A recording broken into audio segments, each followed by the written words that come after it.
distinguished invited speakers and panelists, members of the media, ladies and gentlemen in the room and online, good morning. A warm welcome to the first corporate governance seminar hosted by the Bank of Namibia. In today's seminar, we'll explore the theme, Corporate Governance as a Pillar of Trust, strengthening board leadership to safeguard financial stability and boost public confidence. Today's theme speaks to the prominent role of corporate governance as a strategic imperative that underpins institutional resilience, promotes accountability, and ensures institutional sustainability. My name is Karen Alago, and I will be your program director for the duration of the day. And I will be guiding us through what is expected to be an exciting and insightful program as we draw on the collective experience and wisdom of our speakers and panelists. Before we begin, I would just like to get the house rules out of the way. First, please kindly ensure that all your mobile devices and electronic devices are in silent mode. We are streaming online, so to ensure that it doesn't interrupt our streaming and also the speakers during the sessions, please turn those on silent. If you need the facilities or the restrooms, you can exit through the main entrance here or at the back, and you'll find them directly on your right behind the counter in the foyer. With respect to our program, we have two halves of the day. In the first session, we'll have some speakers engaging us on various topics on corporate governance, after which we'll pause for a tea break, and then we'll continue with the rest of our program before we end it with a lunch and a networking session. My instructions for today's program, ladies and gentlemen, is to ensure that we have a smooth session, that we manage the program efficiently, but more importantly, to ensure that we have insightful and lively discussions and engagements with our speakers and panelists. After each speaker, we'll have an opportunity for members of the audience and online to ask 2 or 3 questions or share points of reflection. So with that, ladies and gentlemen, it is now my honor to invite the Governor of the Bank of Namibia, Mr. Epson Wanguta, to deliver the opening remarks. Please give him a warm welcome.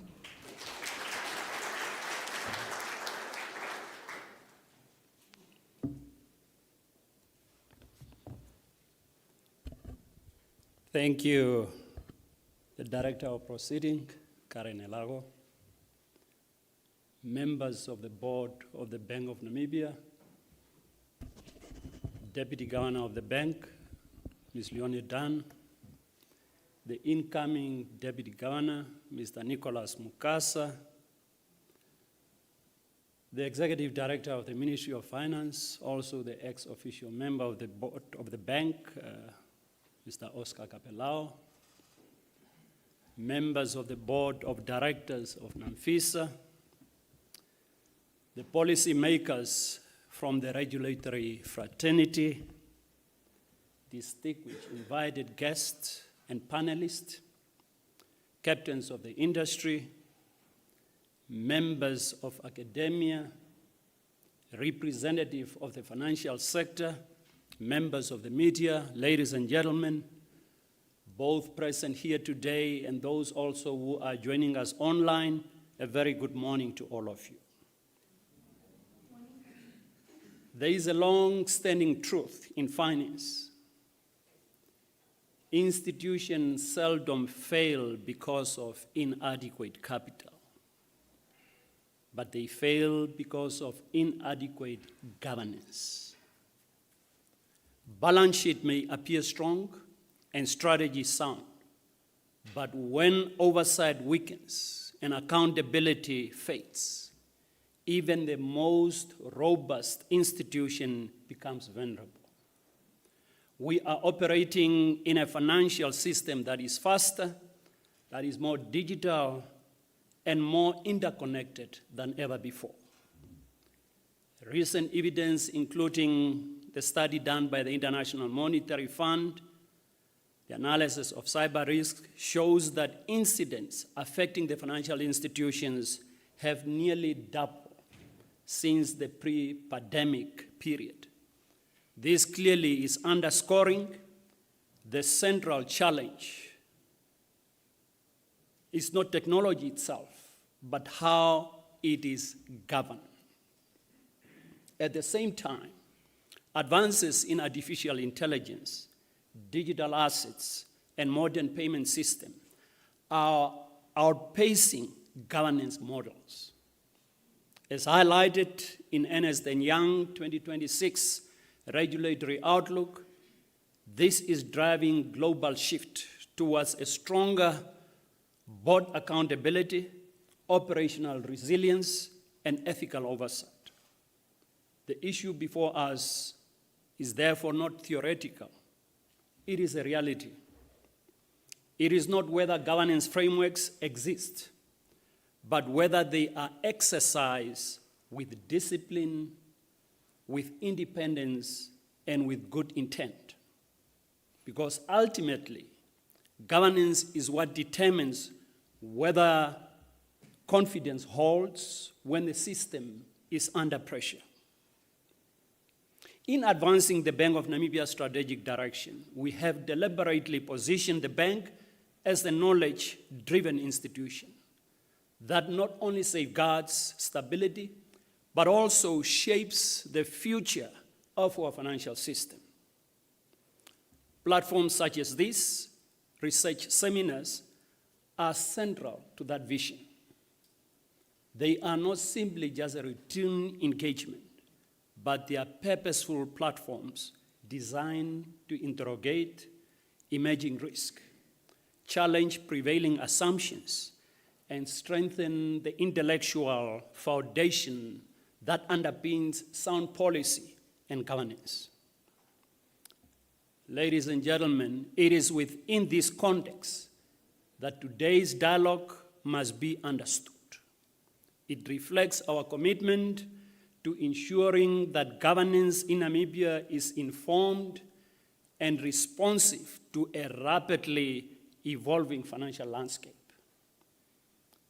At its core, this engagement is about ensuring that our governance frameworks keep pace with these realities, while positioning the financial system to anticipate and respond to future risks and opportunities.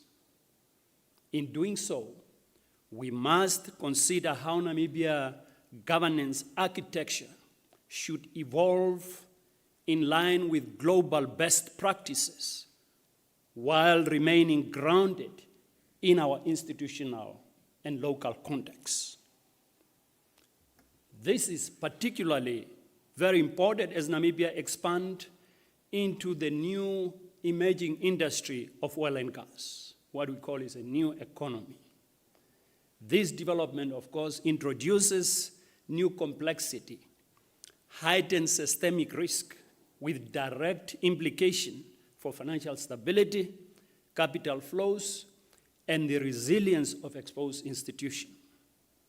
It also underscores the importance of fostering collective insight across the system to translate knowledge into action. Strong governance will be essential to safeguarding stability and anchoring investor confidence as we navigate the next phase of this development. Ladies and gentlemen, the financial sector is undergoing a fundamental shift. Digitalization, fintech innovation, and rising stakeholder expectations are not simply reshaping banking. They are also redefining how trust is built and sustained. Here in our country, this shift is already taking place. The introduction of the instant payment platform will fundamentally change how money moves through our economy. Faster, more accessible, and increasingly interconnected. But with this progress comes a new reality. As systems become more connected, risk becomes less visible, faster to materialize, and more difficult to contain as well. In this environment, the strength of the financial system can no longer be measured by capital or performance alone. Time and again, institutions have not failed because markets stop working. They fail because governance did. This evolving landscape has prompted a renewed focus among global standard setters, from Basel committees to the IMF, on the role of governance in sustaining financial stability. Frameworks such as King V reflect this shift, raising important questions about how governance should evolve, not only in terms of compliance, but in terms of effectiveness, in terms of accountability and long-term value creation. In a system defined by speed, complexity, and constant change, the question we must confront is this: are our governance frameworks sufficiently equipped to anchor stability while enabling innovation to strengthen rather than to destabilize the system? While Namibia's banking sector is rightly recognized for its resilience and strong capitalization, preserving that strength in a more complex financial landscape will require vigilant oversight and continuous reform. At the center of this responsibility are boards. They are entrusted with safeguarding depositors' funds, setting strategic direction, and ensuring prudent risk management. This raises important questions about the extent to which boards are sufficiently equipped in terms of independence, expertise, and judgment to navigate an increasingly complex risk environment. Namibia's financial system is strong, but strength without vigilance is not resilience. For these reasons, governance framework cannot remain strategic. Namibia has prioritized strengthening governance through targeted regulatory instruments, including BID1, which reinforces accountability at the level of leadership and decision-making. Looking ahead, enhancement to NamCode will further align Namibia framework with evolving global standards, strengthening expectations around board effectiveness, ethical leadership, and long-term value creation. There is a growing recognition that corporate governance must evolve beyond compliance towards a forward-looking leadership discipline that sustain trust and strengthen resilience over time. Ladies and gentlemen, strengthening governance for the future begins with clarity of what effective governance looks like in practice. It requires boards with the right mix of expertise and independence to exercise sound judgment. It requires structures that enable robust challenge, clear accountability, and discipline oversight. It requires executive leadership that can translate strategy into consistent and responsible execution. In today's reflection, as we engage today, the value of this dialogue will depend on the question we are prepared to confront. First, are our governance framework truly adequate for an increasingly complex and interconnected financial system? Second, Do our boards and executive teams have the right skills composition and the required depth of judgment to navigate the risk of tomorrow? Third, how do we advance innovation without compromising prudential oversight and financial stability? And as we are advancing this innovation, we also ensure that the system responds to our developmental needs and not only follow the standard as they are set in advanced economies. Fourth, and what reforms may be necessary to further strengthen Namibia governance landscape in a rapidly evolving environment? These are not just regulatory questions alone. They are system-wide questions. They speak to the shared responsibility of regulators, to the boards, to the executives, and industry stakeholders alike. In this spirit, the Bank of Namibia remains committed to a collaborative approach to governance reform, one that is informed by industry realities, strengthened by expert insight, and aligned with international best practice.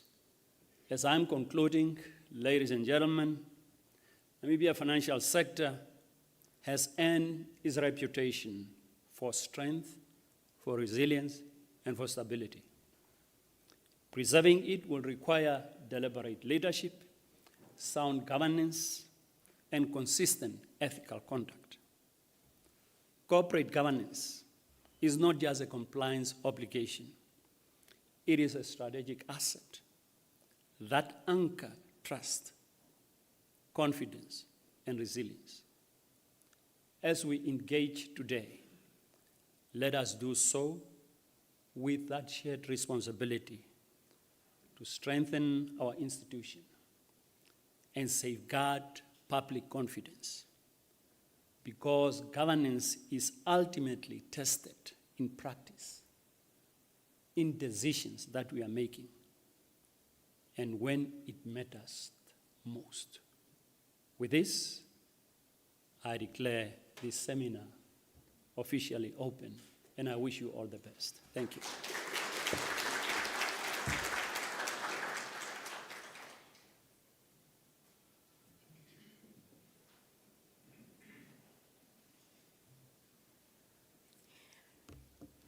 Thank you, Governor, for officially opening our seminar and for setting the tone and the context for today's engagement.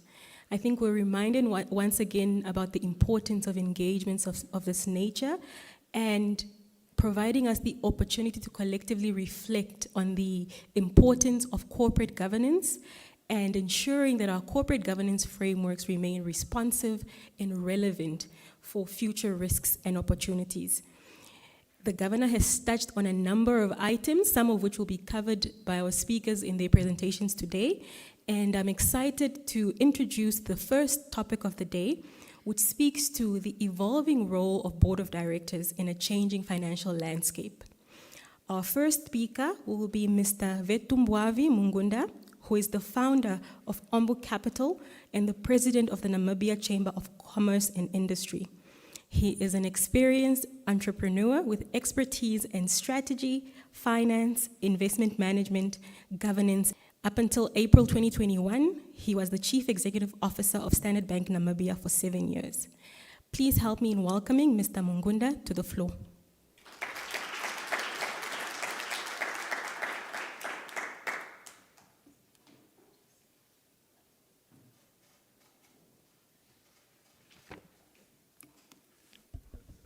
Thank you very much, Director of Ceremony.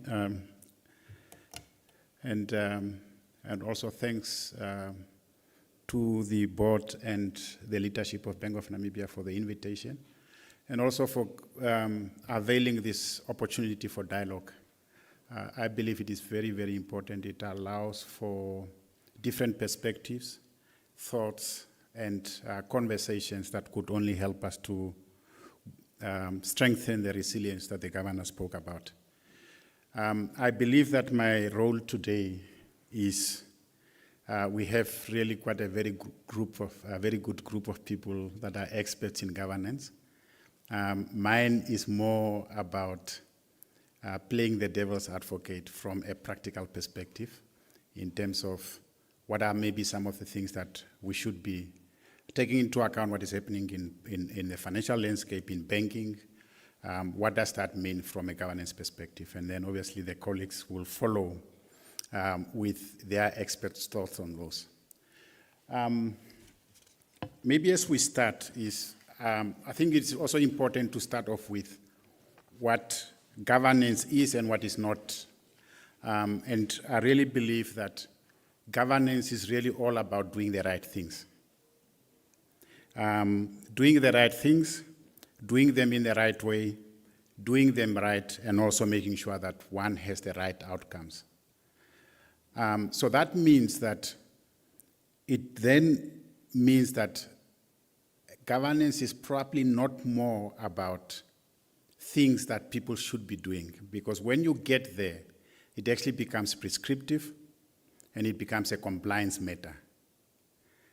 And I always say that it's probably quite difficult to legislate for good behavior and to legislate for people to do the right things. And I think as we can just, and I believe that's quite very important to distinguish between the things that we should be doing because it's the right thing to do versus the things that we must do or should not do. When we get there, it becomes compliance. And I think, the way we sometimes look at governance and compliance, we kind of integrate and mix them. As soon as we start to have a legislation that prescribes or a regulation that prescribes, I believe that we would have then walked away from governance in terms of what is good, whilst also stimulating innovation.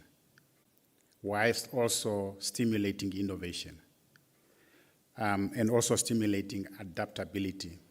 Because if the regulations are too strict, they see innovation.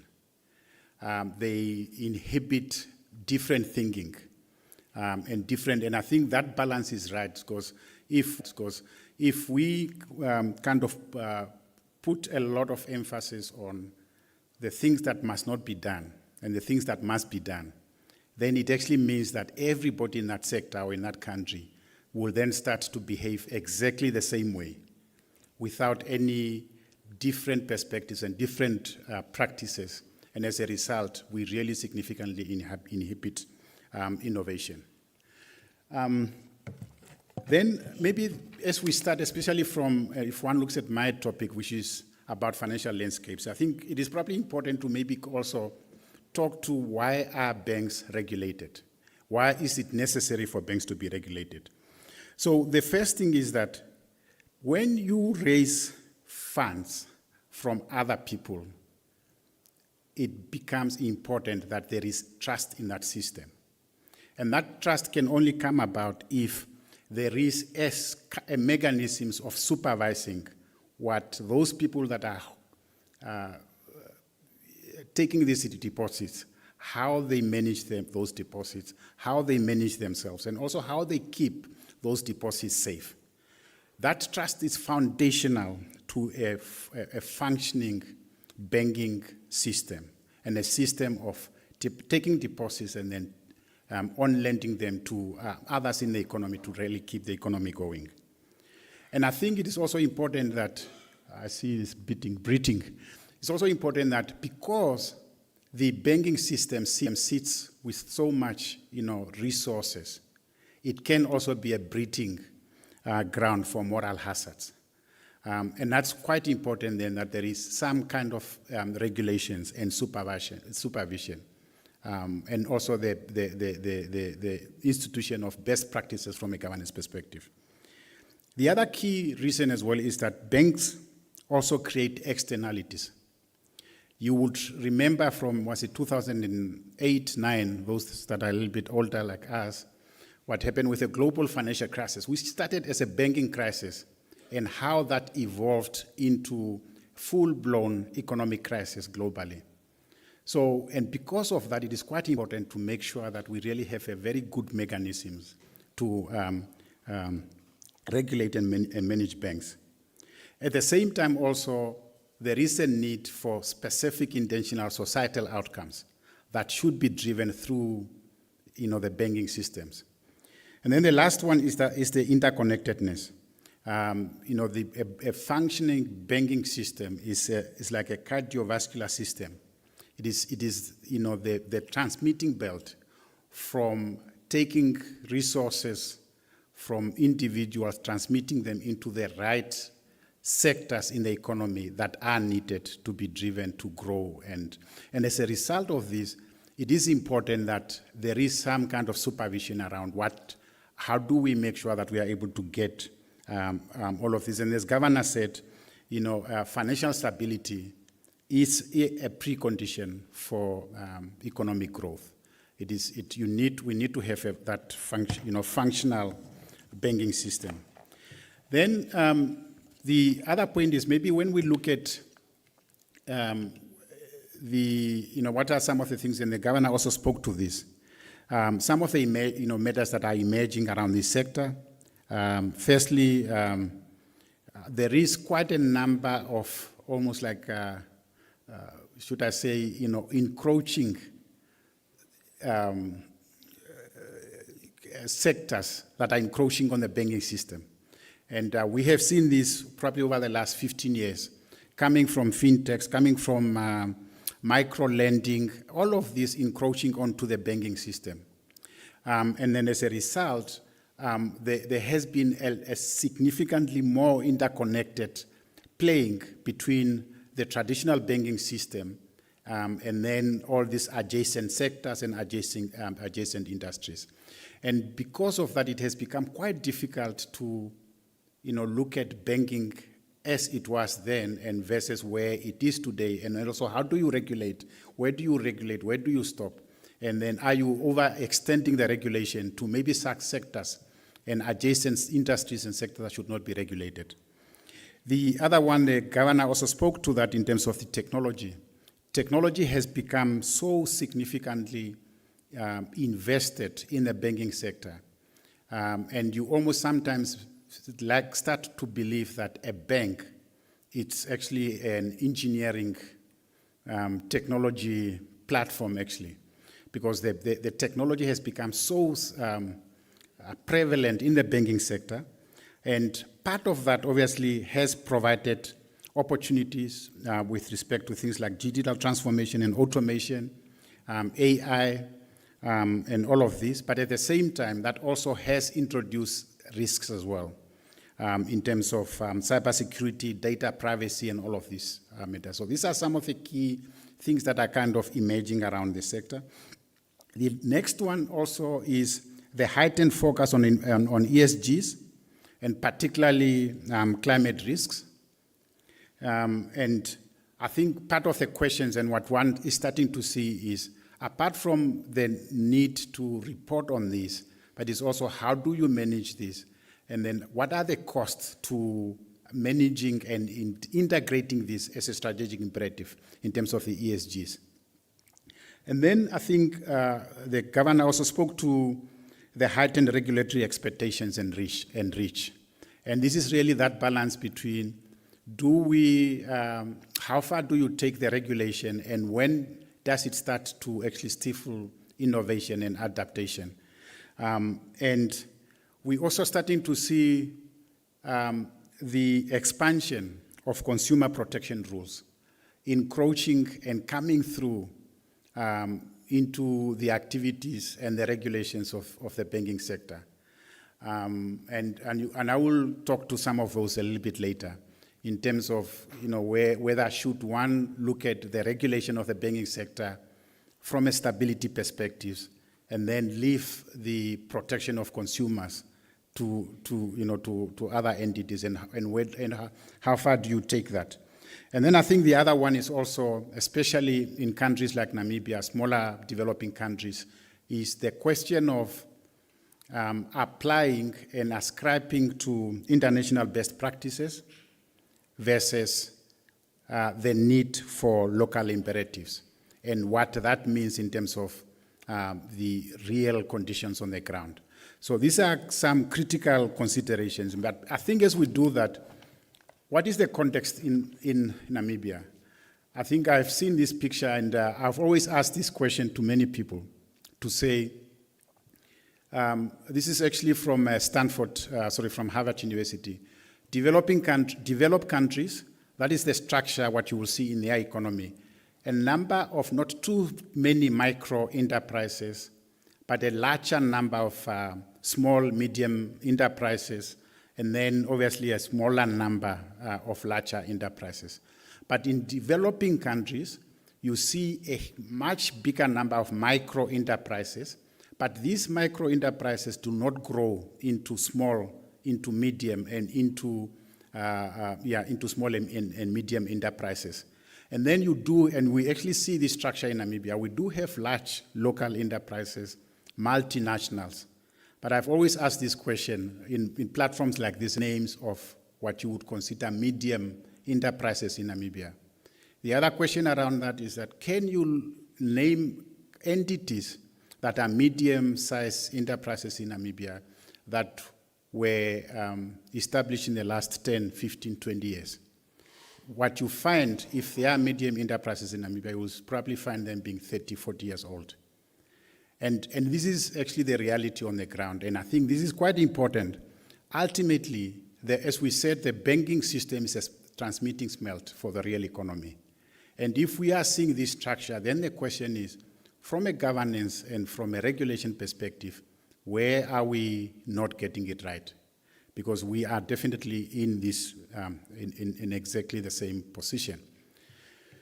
Then I think, given the context around where we are in terms of the banking and everything, some of the questions is, and I think the governor talks to the need for diversity. And I think the diversity is not just for the sake of diversity on boards, but for the sake of making sure that we have different perspectives and I'm just going to highlight, I think on your left, you will probably see the traditional type of skills mix that are needed to be on the board.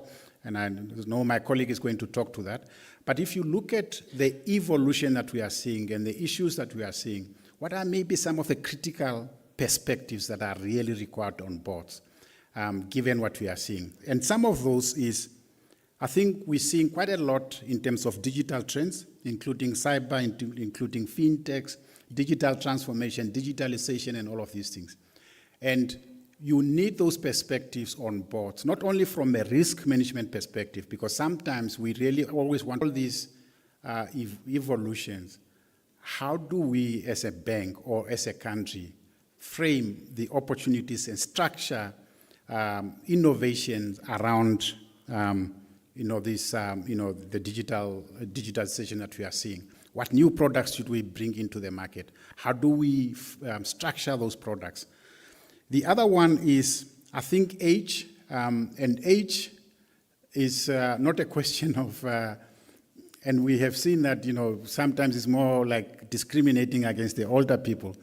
But it's also an opportunity for really looking at being very transformative and having perspectives from much younger people that are understanding what is happening from the technological developments that we are seeing. And these are probably people that are in their 20s, 30s, that are, what do they call, digital natives. And they would be asking those questions as a consumer, as a user, what are the things that could be different in terms of how we manage these opportunities. I think the other key thing as well is that generally what you find in the banking sectors is a lot of accountants, banking experience. You see this on boards. But I think from an educational qualifications perspective, we really need different perspectives. Engineering, geologists, we need different perspectives generally. Similarly, also, people from different key sectors of the economy. If we now saying what is going to happen, I think the governor spoke about, it looks like oil and gas is real from what the governor said. Now, do we have people with real practical experience in oil and gas? If our sectors that are quite dominant in the economy is mining, Do we have people that have worked and been in the mining sector for 30 years that will bring an understanding of how that sector works, what are the dynamics in that sector? So these are also key things. And I think maybe also given what we are seeing in terms of the ESG, you also need people with public policy experiences on boards as well, in terms of how does the policy formulation, how is it structured? What are the key considerations? What are the key social issues that are important in the context of our country that will need to inform that, give that perspectives into the boards as well? And then also other things in terms of community development and all of this. So I think these perspectives are important, not necessarily because, so this is not diversity for the sake of diversity, it's diversity for the benefit of the economy and also of that particular sector as well. So this is just an example. It's a bank, and it's a real case. The average age was 68, with 2 board members that were over 80. On the board, the majority were not financially literate, with only 2 bankers on the board. The chair of the board was also the CEO and also the chair of the Risk and Finance Committee. Other members of the Risk Committee included a former banker who was over 80 years old, a Broadway producer, television chief, former chief of Red Cross, Navy Admiral. What is wrong with this? And this is just the question. I think, with hindsight, one looks at these real cases. And so this was Lehman Brothers. And I think the point there is just, the key is you look at the profile and really kind of look at it from a perspective of, do we have the right perspectives to make sure that we are able to have the right decisions at the end of the day, but also to be able to seize the opportunities that are out there, but also to understand the developments and the evolutions that are happening around us. And I think this is, when one looks at how one should diversify the board, it is just really a question of, given where we are in the developments that we are seeing, how do we make sure that the board has those different perspectives in terms of what is relevant and what is developing around us? I think the other quick question, as I said, I was actually asked to be almost like a devil's advocate. And in governance, and my colleagues will probably talk to this, and they always say, governance means that directors should have their noses in and hands out. That's like the right governance practice. And I think the question then is, if you look at the banking sector that is regulated, how should that also be? Should regulators also have just noses in and hands out? Or where are we if we were to look at the regulations? Are the regulators a little bit more also, putting their hands in? And that is also right. That's also a critical question. And I think as we look at that on the left, you would probably want to see the regulator, having oversight over the board, and then obviously the board having oversight over the executive management team. Where you kind of see the regulations actually almost like stretching it over into being involved. And also at the same time, I think through regulations, almost like, is it guiding the boards into actually being involved? The regulation actually almost like ask the director or the board to do A, B, C, D, where it actually starts to almost, pool management and the board into one, where that oversight then kind of, get lost. I think this is actually quite a critical question that we need to really think about and ask. And then, and I think just extending on that is, part of the questions, I think, especially from a banking perspective, is the question of, I think, a NamCode, King 4, King 5, and BID. And are there any alignments there? And if there are no alignments or if there are going to be differences, what are those differences? Because it becomes very difficult when one deals with these governance practices, guides that are significantly different. And so where they are going to be different, I think it is quite important to kind of really get into why are they different and is that the right thing. I think the other one is also, if you look at things like IFRS 9 and BID 2, in terms of provisionings, also, we obviously understand that it has to be sometimes different, but where it's going to be different as well, should it be quite significantly different, or maybe how do we manage the differences? And then, as I said, the point around making sure that understanding that governance is not, as soon as you start to regulate and legislate, it's no longer governance, it's actually compliance. And making sure that we have that right balance between the must and the should. And if we have a lot of must, then we're actually starting to regulate or legislate, in which case then everyone has to do that. And I think that's quite important. And then also, I spoke about the consumer protection. I think the part of these questions as well from a governance perspective is to understand the impact of some of these consumer protection instruments that are used. Rule 108 as an example, for example, is, I think if, maybe one of the unintended consequences of that could be that over time, that particular risk or asset class becomes, its risk becomes actually heightened, and then maybe it will start to be priced differently, or the risk appetite for that particular asset will then reduce. And as a result, and then we're talking about mortgages or houses, in which case then that is probably going to be less lending into that asset class. And is that what we want? And I think some of the balance between all of this becomes quite important. I think the other one also in terms of banking is the question of the consolidated supervision. I think it's, and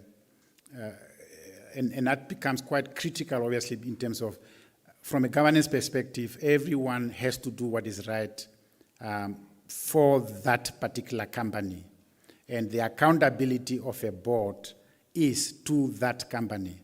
It's not to the shareholders, it's not to the stakeholders, it's not to anybody. It is to the company as the primary accountability. And I think, looking at that, but also taking into account then if the responsibility then is to that company or the bank, what then, how do we look at the other entities that are linked to that? And how do we manage the relationship between them also becomes quite important. I think the other one, just I think as an example, is if you look at, the anti-money laundering rules and regulations, which are also mostly internationally kind of influenced, is if you look at countries like Kenya, where when it started, the regulations were not as strict. When it started, it was almost like unregulated. Result, it was able to grow the way it has grown because of that. When you have very strict regulations over anything, innovation becomes significantly limited, and also the growth also becomes significantly muted as well. And I think the question of how do we stimulate particular subsectors like fintechs, but also at the same time still prevent, the moral hazards, I think becomes important, because we shouldn't just be looking at just preventing the moral hazards. We should also look at are we able to also stimulate growth and innovation of that particular subsectors. Maybe the last point also is not only from almost like a prohibition perspective, but also from a stimulation perspective. Do we also, through our regulations, look at how do we stimulate?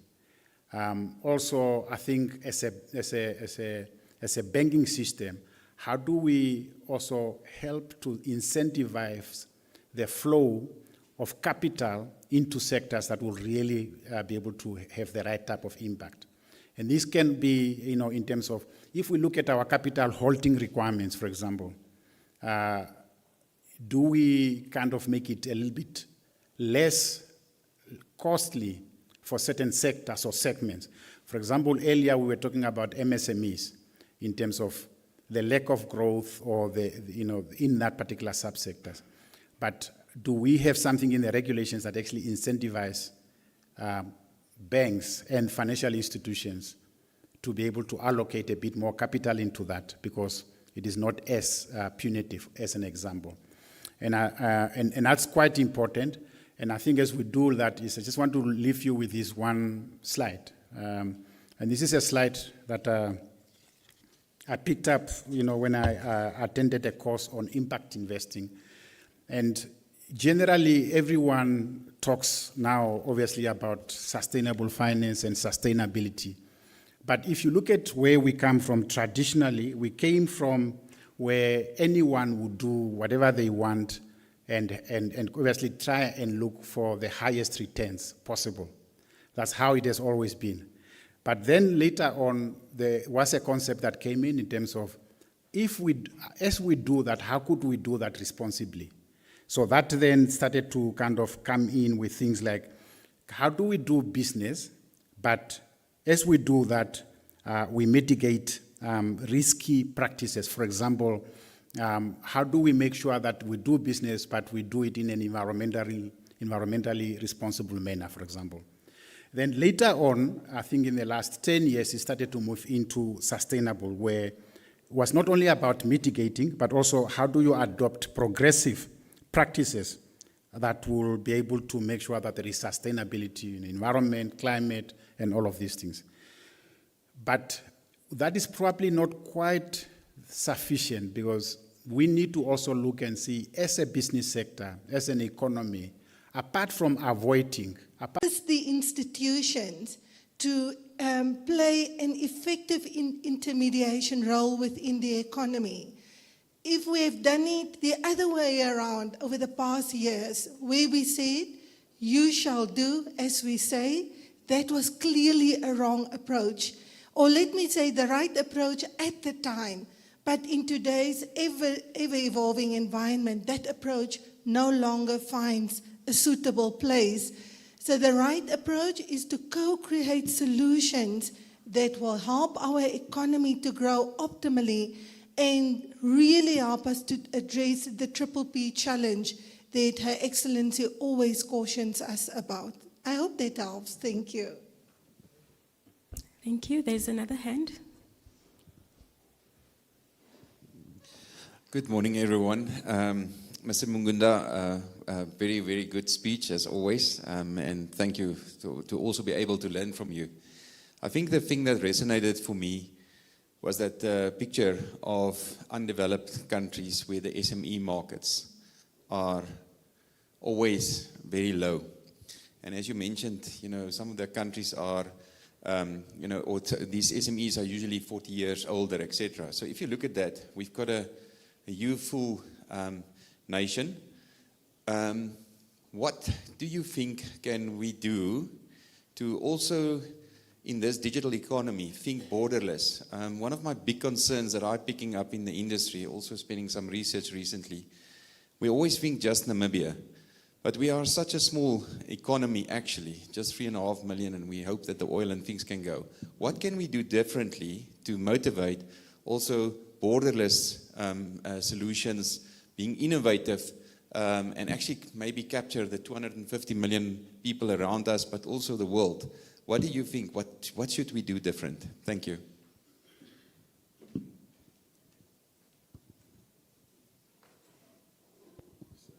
Sorry, thanks, Peter. And I think that's probably a question to all of us. And maybe the question, I think, for me, it was illustrative in two ways. The one is how do we, as an economy, and also particularly through the banking system, how are we going to help to grow, to almost like, graduate is the right word, these micro enterprises into small and medium enterprises? And that is both obviously a question of funding, it's a question of coaching, it's a question of access to markets. And I think you are also 100% right that also how do we start to put a lot more emphasis on export promotion, given that our population is already very, very small. So these are probably some of the questions that I think we need to, and I was using that just to say that the structure of our economy is exactly that. A lot of what sometimes we call them tenderpreneurs, whatever, like micro enterprises that do not graduate. And that is a structural issue.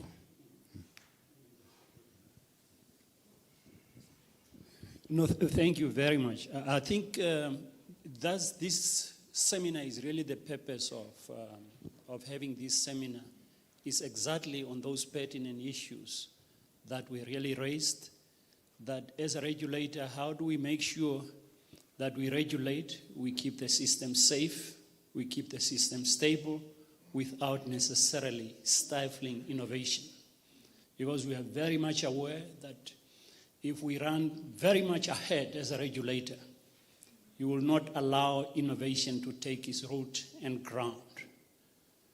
We need to find a way of balancing that while allowing young people who have got good ideas to thrive and run and not stay away from them, run behind them to ensure that they are doing the right thing in terms of innovation, but not go in front of them to stifle them. So that is really the initiative.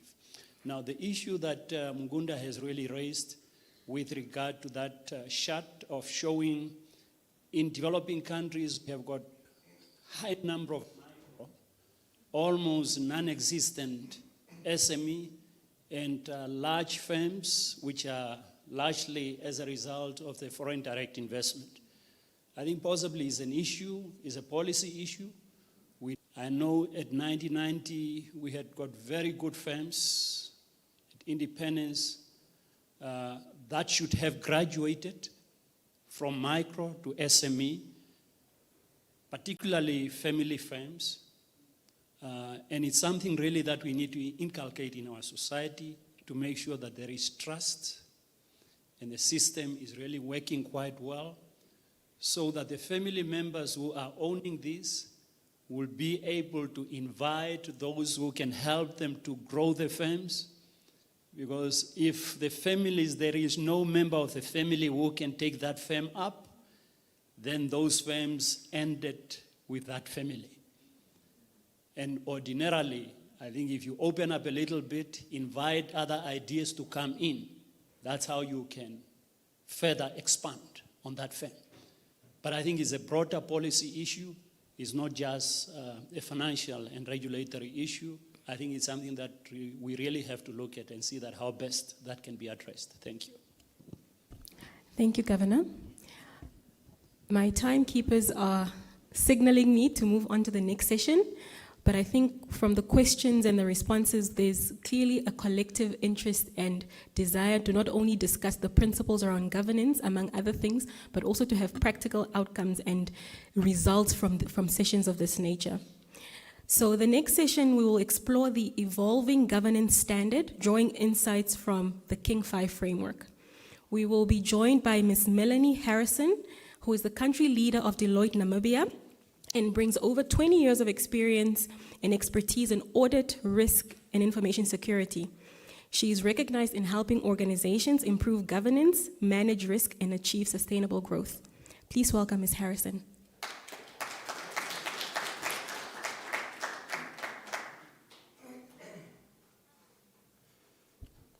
Thank you very much. And Vetu, your presentation actually leads quite well into my presentation.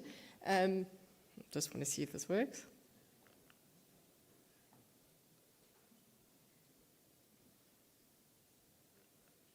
Am I pressing the wrong button?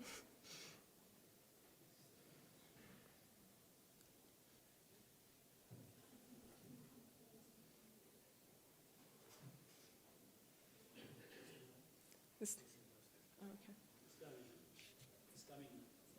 Sure.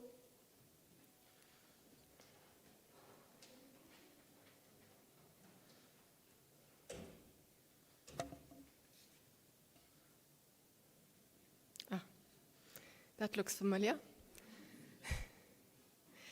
So, like I was saying, Vetu, your presentation, your concluding remarks really led into my presentation. When we look at King 5, we've really termed it as governance for purpose. So, King 5, which is the 5th iteration of the South African Corporate Governance Report, was released on the 31st of October 2025 by the Institute of Directors of South Africa and the King Committee. It supersedes King 4, and it comes into effect for financial years beginning on or after 1 January 2026, with early adoption encouraged. It's the 9th iteration after governance challenges and the shift of the governance. At the same time, there's new regulatory requirements which have raised development expectations of boards and governing bodies. So it has 4 documents. It comprises of the foundational concepts, then the code, then it has the glossary of terms, and then finally, which is something very new, it has a disclosure framework which it gives quite clear disclosure requirements which are required for King 5. So as you will remember, King 4, or some of you, King 4 had 17 principles, which took 16 principles that really came from King 3 and then plus 1 additional one. This has now been reduced to 13 principles in King 5, so it's been consolidated to a certain degree. But it's applicable to all organizations and not just large organizations. So let's look at what's new. So the governance is really focused on impact and outcomes. So King 5 adds a distinctly practical lens, which is about impact. It's very much about impact and purpose, with tangible outcomes and benefits for the company and all material stakeholders and the broader society in the financial, social, and economic context, if we look at the triple bottom line. And it really still focuses on the 4 outcomes. These outcomes haven't changed from King 4. And it's really looking at the ethical culture, doing the right thing even when no one is looking, and having an ethical leadership, performance and value creation, but at the same time making sure that there is conformance and prudent control, and ultimately there needs to be legitimacy. King 5 places organizational purpose at the heart of strategy, implementation, and oversight. Purpose must be congruent with responsible corporate citizenship, must drive strategy, business model, and value creation. It must consider the impact of the company's actions on stakeholders and the broader society. Purpose goes beyond profit and branding. It explains why the organization exists. If we take it to ourselves, it's the same as, why do you get up in the morning? What is your purpose of getting up each morning, and what are you trying to achieve? Disclosure is a big item within King 5, so organizations must apply and explain King 5 in a separate disclosure report, and specific disclosures are required where practices are not applied, including reasons. The board must provide a concluding statement confirming whether King 5 application has realized value.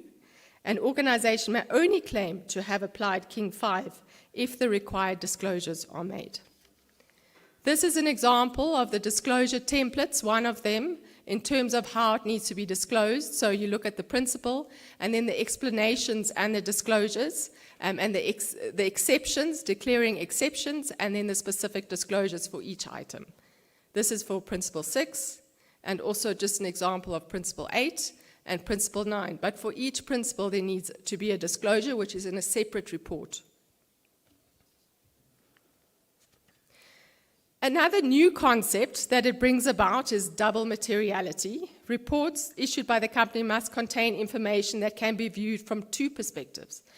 Often we talk about the financial materiality, which is very common to all of us, but now we also talk about impact materiality, in terms of what is the impact, focused on elements that you do or reasonably could impact the company's ability to create systems of value for stakeholders over time. Especially when we start speaking about the ESG concept, we often speak about materiality. It's looking at the broader concept of ESG. What are those items within ESG that are material to you that you will be focusing on, and what value have you brought by focusing on those specific items? It also has new items regarding independence. So the lead independent director is only required where the chair is not independent, The extension of the independence considerations to parties related to the director, so the 9-year rule. The board needs to consider the impact of the tenure of the independence inquiry. And I'm seeing this coming out more and more now, that there are requests for looking at independence assessments of board members who have been on boards for longer than 9 years. And then there's a 3-year cooling off period for directors that were previously employed by the company. And then an independent director needs to be appointed to the Social and Ethics Committee and the Risk Committee. So that's what's new. What's different? The Audit Committee is responsible for oversight over the design and implementation of internal control with specific disclosure requirements, which significant weaknesses identified. They need to say how they were addressed effectively. There needs to be periodic assurance on the effectiveness of the internal control framework, covering all significant controls. The common one we always see is remuneration. So the board must promote sustainable value creation within the triple bottom line, with the disclosure requirements of how the board has ensured the remuneration of executive management is fair and responsible, and the performance measures and associate targets. There's now also, with the prevalence of the emerging technologies, there's a big focus on data and information separate to technology. I have to bring oil into the conversation. Data is the new oil. But data fuels the digital economy if we look at the financial services sector, and information drives innovation. So King 5 requires ethical, responsible governance of data and information. Boards must oversee data management, ensure legal compliance, manage related risks, and protect the confidentiality, integrity, and availability of information. Technology gets its own focus area, where King 5 requires boards to govern the use of technology, including emerging and disruptive technologies such as AI. Oversight must ensure alignment of ethical values, responsible use, risk management, and appropriate human control, oversight and control. And just to summarize, this is King 5 on a page. Amazingly, it can fit on a page. But it really looks at the 13 principles in King 5. So the governing body's overarching role and functions of steering and setting direction, nose in, feet out, or what did Vetu say? Hands out. Policy and planning, oversight and monitoring and accountability, the 13 principles, and really we want to achieve, everything needs to achieve those 4 outcomes of ethical culture, performance and value creation, conformance and prudent control, and ultimately legitimacy. Thank you very much.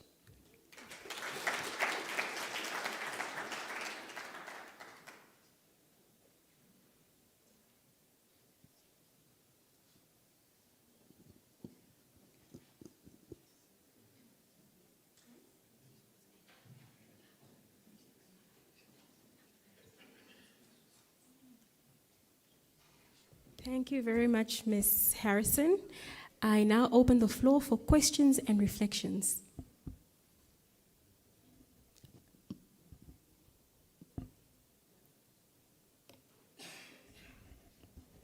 I see a hand. Suppose someone must do it. They say you shouldn't talk after your elders, so I'm going after my chairman, so I hope it's not too career limiting. I think if I link Melanie's talk back to Vetu's and the whole construct around regulation and innovation, they always used to say the US innovate and the Europe regulate. Now, somewhere in the middle, I suppose we also need to figure out, do we prioritize innovation and growth, or do we prioritize regulation? And then when I look at Melanie's presentation, a lot around relevance, proportionality, and the appropriate framework for the organization. And I think quite often when we look at regulation, we move towards best practice. Now, best practice is not always the best solution. The best solution is relevant to that organization. And when we move towards regulation based on a set of perceived best practices, we are, by design, limiting the board's ability to have the best solution. And the unintended consequence of that is that you actually put a cap and a ceiling on the ability to have a governance framework that's best for that organization, because you now need to design something that fits the industry. And I do think that point that Vetu raised around trying to regulate governance is something that we need to reflect on, because you're outsourcing the responsibility of the board for good governance back into compliance on regulation. So I suppose it's more a reflection than a question, but I do think that one needs to carefully consider it, because the unintended consequence is a governance framework that's not necessarily best for that relevant organization. Thank you. Thank you. There's another hand just at the back there.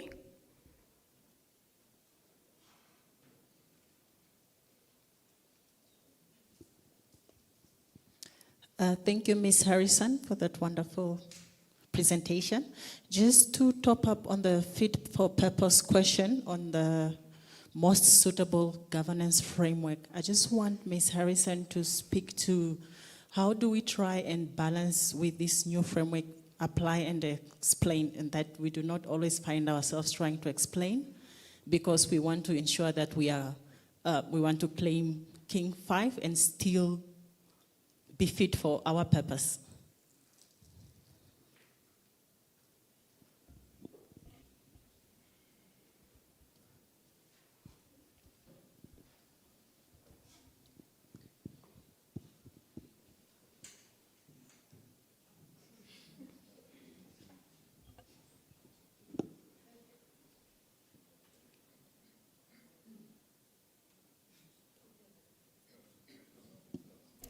Can we get another mic, please?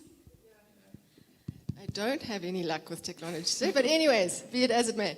I think the difference, if we look at King 5 and King 4 for that matter, they're principle-based. So that's why the comply or explain, it makes it a bit easier, because you need to see how the principle, so it's not very prescriptive in terms of you have to have this and you have to have that. Which would then result that you need to explain a lot of things that you don't have.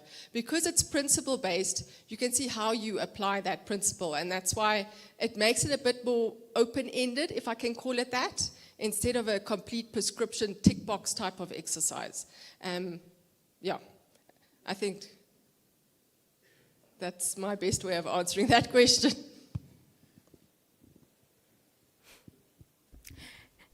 Thank you very much for those reflections and questions, and thank you once again, Ms. Harrison, for illuminating what's new and what's different for us in King 5.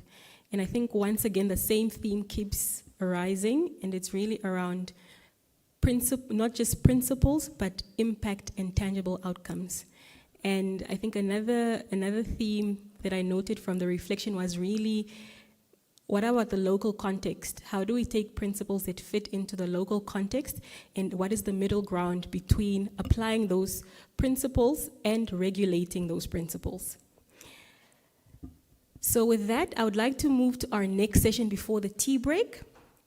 And this session speaks to strengthening board stewardship, developments and expectations under the NamCode.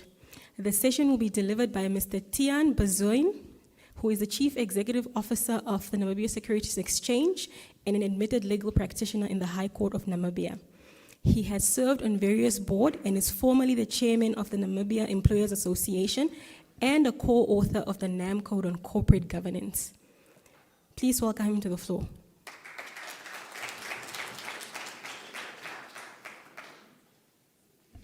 Good morning.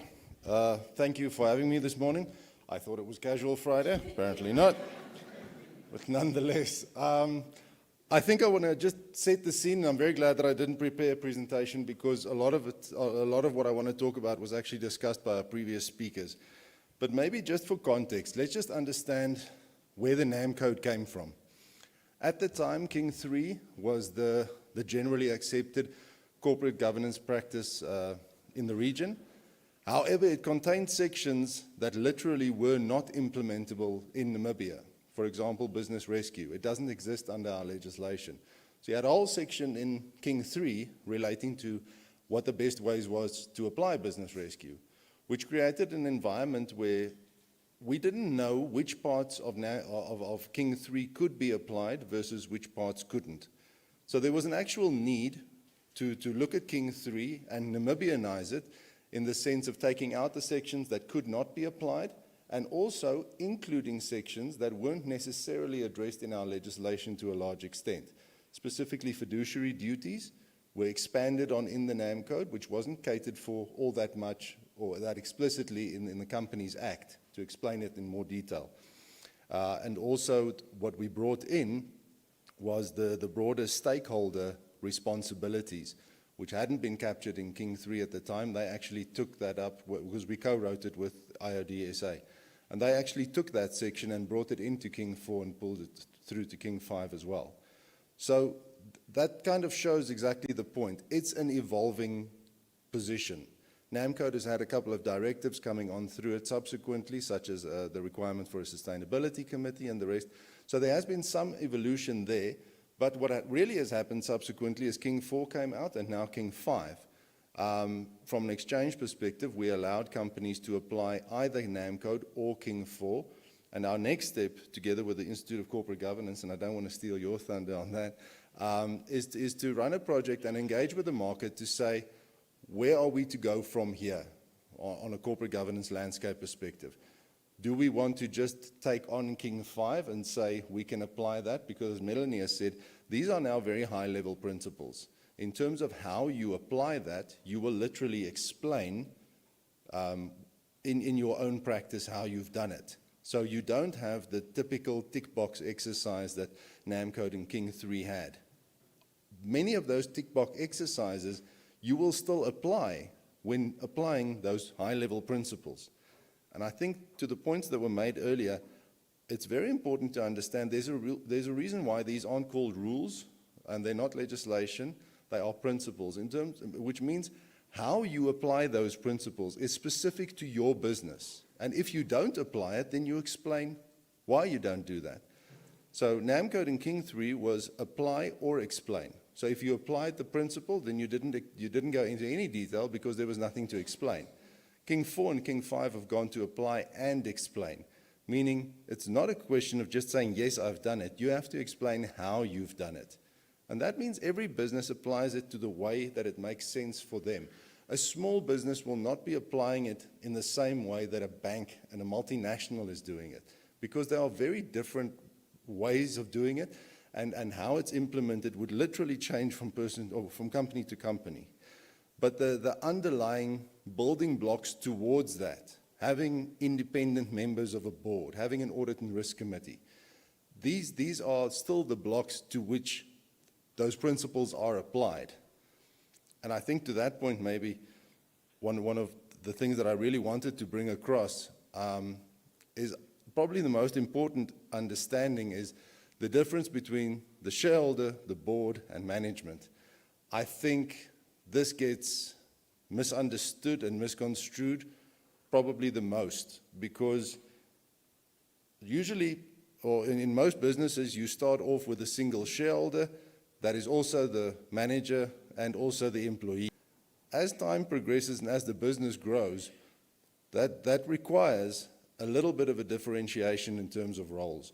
And it's usually very difficult for owner businesses to understand that there's value in having a board and having independent voices on that board and actually share in the decision making. Because if you've built the business from scratch, then obviously you think you know best. History, studies, everything has shown that, specifically in listed companies, having that independence on your board actually improves the performance of the company over the long term. And when you start understanding that it's not just a bottom line perspective that's being applied, and you actually have stakeholders outside of just the financial bottom line, who's getting the dividend, who's getting the share price growth, if you start looking at employees, communities, and the environment, then you certainly need those external voices to be part of the decision making. And those companies perform better in the long term. So when a shareholder sets up the company, obviously he decides what the company is going to do. When it comes to the board, that initial instruction of what the company is doing moves over to how it's being done. That's crafting of the vision, the mission, and the oversight in terms of setting the strategy. And then handing that over to management to actually go and do and implement and report back to see whether it's being done in the way that it was set out by the board. And to the end, having a general meeting and saying to the shareholder or shareholders, this is what we've done and this is how we've done it. But when those lines get mixed up, you lose the entire structure. And I don't want to criticize government and SOEs, but we have a very obvious example in what happened with Air Namibia. You had multiple changes. The shareholder had a blurred line in terms of its role.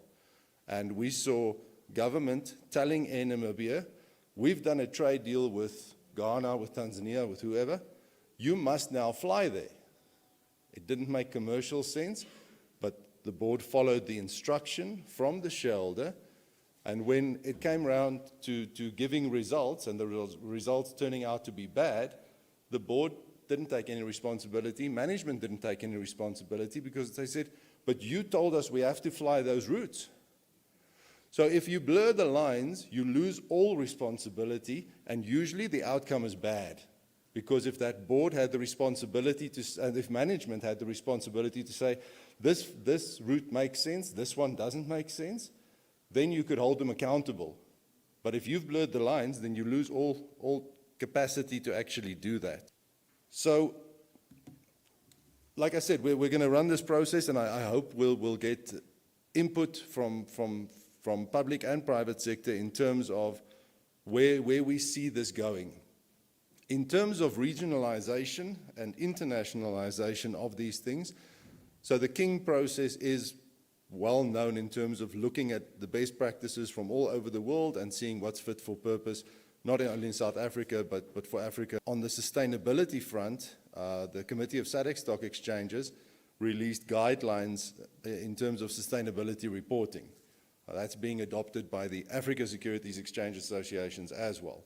So that's a good example of where we're trying to harmonize and regionalize these types of reporting standards and how we do these things. Because for an international investor, it makes it very difficult to invest in multiple countries if everybody is following a different set of corporate governance rules, disclosure rules, reporting requirements, and even legislative frameworks. So you see in whether we're talking Companies Act or many legislative frameworks, we're trying to harmonize these things. So it's similar. It won't ever be exactly the same, but it's similar across the region. Regulators, I think, are doing very much the same. There's various bodies where these kinds of international movements are tracked and seen what's fit for purpose.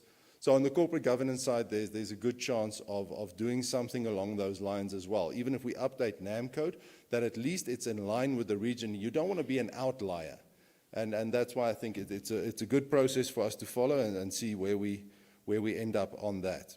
I think it's also important for us to note that we set these rules for ourselves. Yes, we want to be internationally recognized and compliant, but we're not rule takers. America and Europe doesn't prescribe what we must make our rules. Yes, we have to follow the rules if we want to export a product into Europe, for example. They have very strict reporting requirements on sustainability. So then we have to understand what we have to have data-wise to be able to supply to them. And these sustainability reporting guidelines actually have an annex to that as well, stipulating what is required for Namibian or for Southern African exporters to be able to access those markets. To Vetu's point, to our devil's advocate, I do want to mention, you mentioned age specifically when talking about the diversity of the board. So I know there was a regulation passed at some stage in terms of an age limit on directors. I think it was on banking. And I think there's an inherent risk in that not to criticize the regulation specifically, but it's just an example. So if you want to have people with appropriate experience, and sometimes the most experience, I've seen banking boards that have senior advocates, retired managing partners of banks, and the likes. And sometimes they might be at a retirement age. You don't want to necessarily exclude them because of an arbitrary age limit that you're setting, because you want to have the same mix. You want to have youth, but you also want to have lots of experience. So again, there's a difference between corporate governance and regulation. So when regulation starts making rules like that, you are actually stepping into the corporate governance frame, because this is where that board should be looking at its diversity and its requirements without necessary arbitrary lines stipulating within this little space are you allowed to actually make your own choice. On maybe just also using sustainability reporting as an example of where governance versus regulation comes in. So the IFRS S1, S2 recommendations for sustainability reporting, both the JSE and the World Federation of Exchanges actually did some studies on that in terms of costing. That'll cost 10 million rand a year to apply for every company. Now, not to pick on the auditors, everybody knows I like auditors and lawyers. The auditors wrote the rules to be implemented by the auditors. So your judge, jury, executioner, referee, and player all in one go. It's an extremely dangerous setup to have. So IFRS for accounting certainly has been adopted and is utilized and is applied. Very much being almost a set of regulations to the point, because it's not really principles. So there's a set of regulations that's been universally adopted and applied with the associated cost. It's dangerous if we're going to take all our reporting requirements from the same source to be applied and implemented by the same people. So S1, S2, to my mind, is very prescriptive, and like I say, it's extremely costly to apply, and that's why from the exchange's perspective, it's been determined that these should not be mandatory. So you want to encourage the largest corporates to take the lead on that, to start applying sustainability reporting, and then specific sectors such as mining that have a direct environmental impact. Those can be prescribed, but then by their regulating authority, because these are all licensed. So then it should be coming from there. And then maybe just as a practical point to what we were talking about, SMEs. Probably the biggest challenge we have is access to finance for our SMEs. So you've got micro ones that are able to fund their business through friends, family, and fools, but your next step is not necessarily getting there. And part of the reason for that is we have banking that has a finite ability to fund businesses, and if there's no security and it's all just on a business plan and idea, it's very difficult to fund in that fashion. So most recently in the same venue, we actually had a financial sector thinking session around this as well, and there are opportunities that specifically through things like capital pool companies, where a holding company can be created that can actually allocate capital to these potentially scalable fintech companies and the rest, so that we can bring our entrepreneurs up and capitalize them. However, and this is a big however, people also have to understand that you need reliable financial numbers to do that. That's the first thing. Otherwise, nobody can fund you, not a bank or any other capital solution. And the second one is these types of corporate governance implementations are also required. If you are a businessman that has the idea and that started a business and is doing well, if you want to take that next step and start accessing capital, you also have to accept that there will be a level of governance that is going to be applied. And there's a reason for it.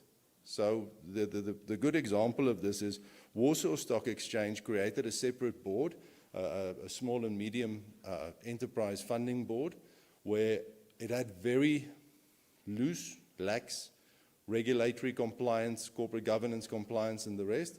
And they allocated quite substantial amounts of money to various businesses. And many of those businessmen ran away with the money. So unfortunately, there are real-world examples where if you let it run too loose, it has negative consequences. But also in some sectors where we are now, if you run it too tight, I think you're throttling the business's potential as well. So there has to be a median here. And there we have to be realistic and we need to be pragmatic. And that goes for regulators, governance, oversight, all the rest of it, as to what works for us, so that we can have the necessary safeguards for the capital that is allocated to the businesses, while still in a regulated fashion, giving them enough room to maneuver to actually build a business and be competitive to international competition that is in our markets, on our phones, in our shops, without any regulation, because they're not from here. So maybe we should just be careful that we don't stifle our own entrepreneurs at the expense of giving international guys an opportunity, because we are so restrictive on our own businesses. And with that, thank you.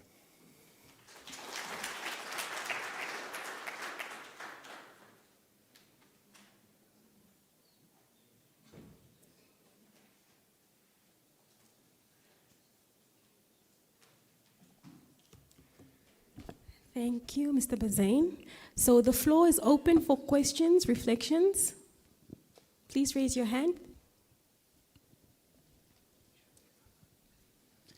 Thank you, Mr. Tian, for your points. I was just looking at the NICG opinion on the King 5, and I just wanted to hear from you in terms of your general opinion regarding, as institutions now try to go back and review the frameworks and try to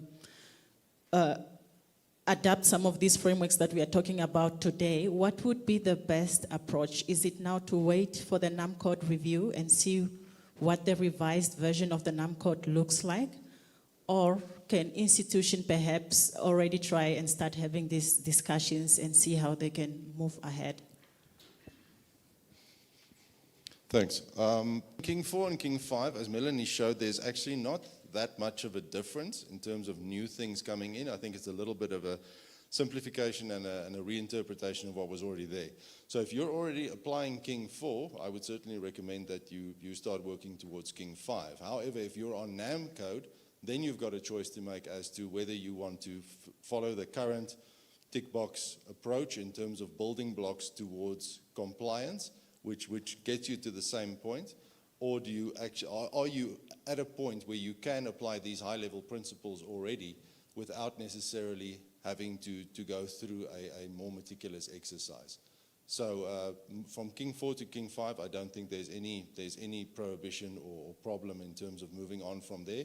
The step from NamCode to King 4 and King 5, I think is a little bit more strategic in not so much the implementation blocks that you apply in the business, and more on the board level and the strategy level in terms of applying the high-level principles through having all of those building blocks in place already, if that makes sense. Thank you. There's a question on the online platform. Am I audible? Okay. So the question is from Harold Urib, and it says, are rules and principles not complementary instruments rather than either or substitutes in decision making?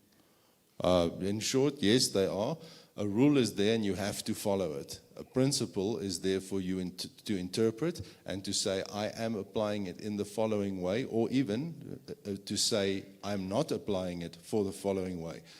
I've tried to do that with traffic tickets, and if you try to explain that I'm not following the rule because I have a reason, it usually doesn't work well. Thank you very much. It seems that those are all the questions and points of reflection. We will now pause for a tea break, a 20-minute tea break, and we will reconvene for the next session. All right. I've been asked to make the tea break 10 minutes, with your permission. Yes, all right.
I would just like to ask everyone to settle in so that we can start with our second half of the program.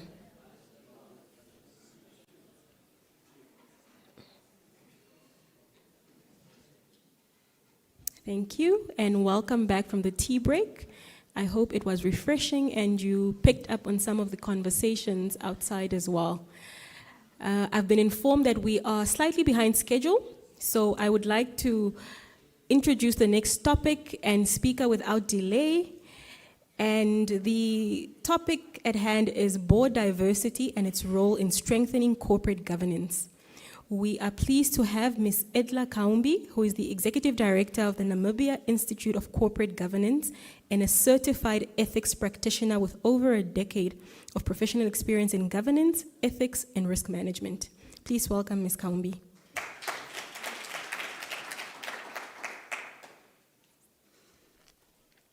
Okay, thank you.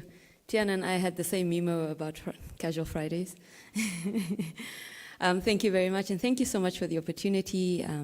We really appreciate being included. I must register my grievance because I was supposed to speak before tea and enjoy the goodies, and now I was so nervous I couldn't enjoy the goodies, so please register my grievance. All right. So I just need to do a little plug about the NICG because we are not known like Ombu and Deloitte. We want to establish ourselves as a corporate governance custodian because we really want to build capacity, advocate for good governance, and be a thought leader in this space. And that's our vision, to see an organization, a society and a country that believes in transparency and accountability and ethical culture. And so as I'm going to talk about board diversity, I probably should show you that we also have a diverse board. And so people from different industries, gender, ages, and so on. And what we do, we do board evaluations. And part of what I'm going to talk about is from that experience that when we do skills gap analysis, it's funny to see how a lot of organizations are looking just in terms of skills and not all the other diversities that are there. So we do board evaluations, we do skills gap analysis, we also do board inductions, we do board effectiveness trainings, and we do a various number of master classes. So those are our contact information, and if you are not a member, I don't know what you're waiting for. Yes, so that's our, I want you to note the Leading the Board Masterclass. That date is actually moved to 22nd July. So 22nd July, please save the date. We'll have a Leading the Board Masterclass with Prof. King and another, I'd say the black version of Prof. King is Patrick Chisanga, and he'll be here. All right, so let's get into it. The previous speakers, actually all the previous speakers talked about what I'm going to talk about, so I just get to do the colorful slides and summarize what they said. Good governance is about outcomes. And according to the King Code, those are the outcomes, that you have an ethical culture. Like when you do governance well, you should have ethical culture, you should have good performance, meaning that you are driving sustainable performance and you create long-term value for your stakeholders. There has to be good controls and conformance, and that your organization has legitimacy. So I want us to remember this picture that as we talk about diversity, that we think in this context when we are selecting who should be governing the organization. I also just want to highlight what the ISO 37000, that's a standard for governing organizations, what that portrays in terms of what governance looks like. And I think I want us to see the nice little boxes, that we should do stakeholder engagement, we should have good leadership, data and decisions, sort of what, the King 5 also talks about, and about purpose. So this is sort of the framework and the structure when we're talking about good governance, right? This is the nice boxes of governance, but this is kind of the reality on the ground, right? Volatility, uncertainty, complexity, ambiguity. I think I heard this term the first time I heard it from you, Governor. I think it's in 2022 or 2023 at the African Leadership Institute at the Rock Lodge. You talked about this, that This is sort of the environment and the reality on the ground when we governing organizations. We're thinking trade-offs. Thinking banking, should we think inclusivity and affordability, or do we think maximizing profits for our stakeholders? All of these things. Every choice has a consequence. More than VUCA, there are all these other new acronyms that are now coming up with BANI, TUNA, all of the things. And then, this is how I see a governing body. That the organization, I stole this from Prof. King, I should point here, that the organization is sort of like an incapacitated person, right? I know it's a juristic person, but technically, it doesn't move or speak or think. The governing body is the one that gives it a personality, that gives it its thinking, its thoughts, its behavior, and what it looks like, whether it's a good corporate citizen or not. So I like this picture because it emphasizes the role of the governing body. That what is it? We want to have these outcomes. This is the organization that we represent. So that's why it shows you why diversity is so important, right? So diversity goes beyond just demographics. And I was hoping to illustrate this a little bit. Animal do you see? Can I get a shout out from the room? You see? Frog, horse. This is a horse, but this is also a frog. Yeah. And so, and when somebody says frog, then you're like, what do you mean? And then you, oh. And then you, what do you mean horse? And you're like, oh. And this is, I was hoping to illustrate just how diversity is beyond just age and all of that. And then we could see different things beyond the fact that we are accountants and lawyers and all the things. So this is actually what diversity looks like.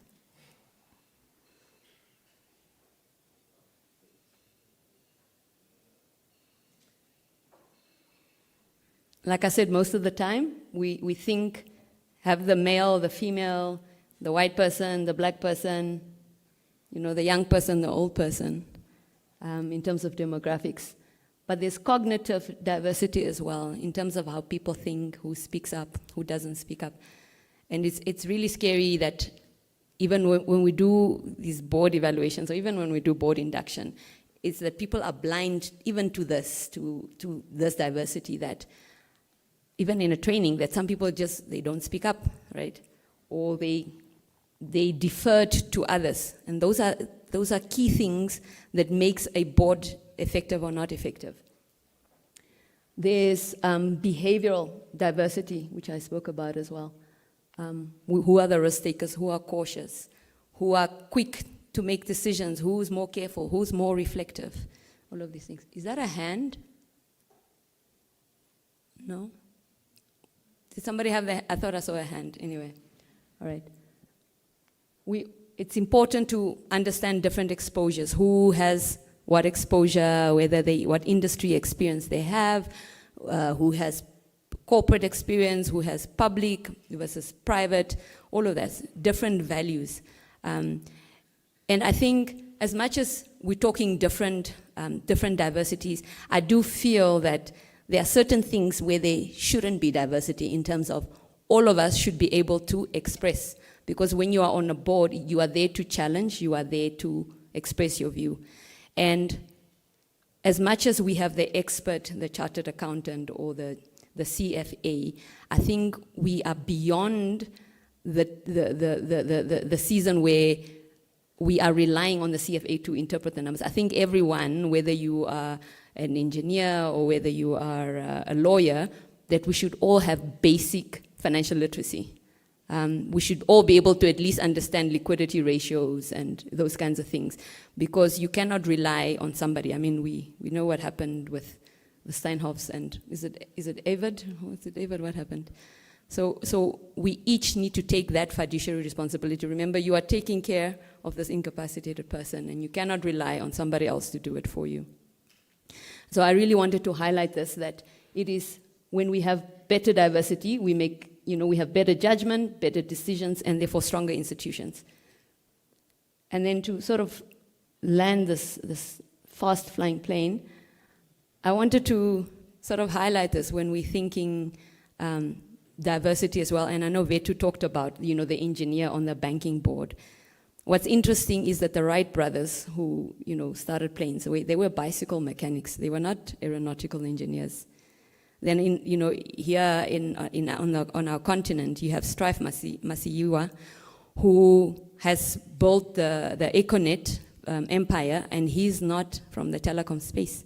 Then Elon Musk, I know he's now American and Canadian, but we still want to claim him as African, who's not a rocket scientist. And just from his curiosity, he's made SpaceX possible. So diverse perspectives create better questions. Better questions lead to better decisions. So we need to keep bringing them together so that, and what's important is they need to be empowered to speak. Because as much as we get this right and we have all these diverse skills and behaviors and thinking patterns, if they are just quiet and they don't challenge, then we also don't have an effective board. And that's all from me. Thank you, Ms. Kaumbi. If I may, before you leave the podium, perhaps you can just stay at the podium to make it easy to engage with the audience when they ask questions. The floor is open for questions, reflections.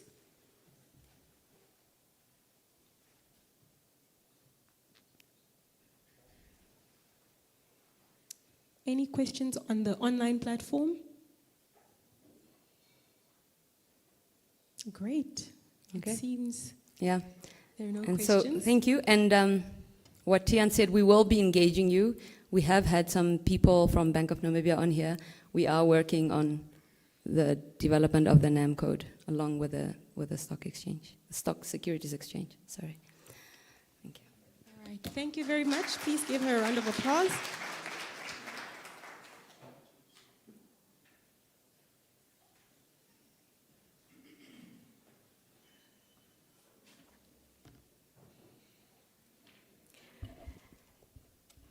Thank you very much once again for that presentation. We are moving to our last speaker before the panel discussion, who will speak to From Profit to Purpose, Balancing Stakeholder Expectations with Societal Responsibility. This session will be delivered by Dr. Mufaro Dzingirai, who is a senior academic in strategic management, entrepreneurship, global business environment, and corporate governance at the Harold Pupkowitz Graduate School of Business. His expertise span finance, digital transformation, sustainable development, supply chain management, and monitoring and evaluation. Please welcome him to the floor.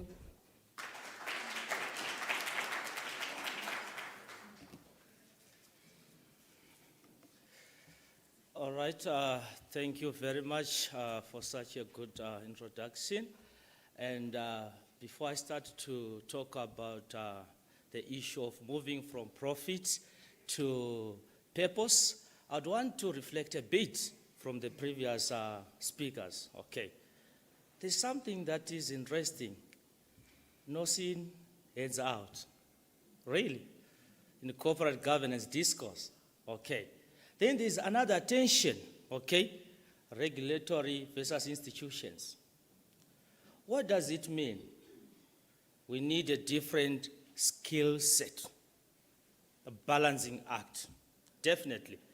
The failure to do so, we can suffer from ABC inferiority complex. One would ask, what is that ABC inferiority complex? Number one, A, accuse. The institutions are accusing the regulator. Regulator is pointing to the institutions. We must avoid that. B, blame. Institutions are blaming regulator. Regulator is blaming institutions. Academicians are blaming practitioners. The last one, C, complain. Again, we are pointing fingers, okay? But I'm seeing that maybe 3 or 4 fingers are pointing to me. So I have the duty, okay, to solve the problems. So what does it mean now? Let us now move from profit to purpose, balancing shareholder expectations with societal responsibility. A different skill set again. Classical approach of governance, shareholder maximization, right? Whatever we do, let us make sure that we maximize what? Shareholder wealth. Is it making sense in the contemporary business world? The answer is no. Why? We must move to purpose.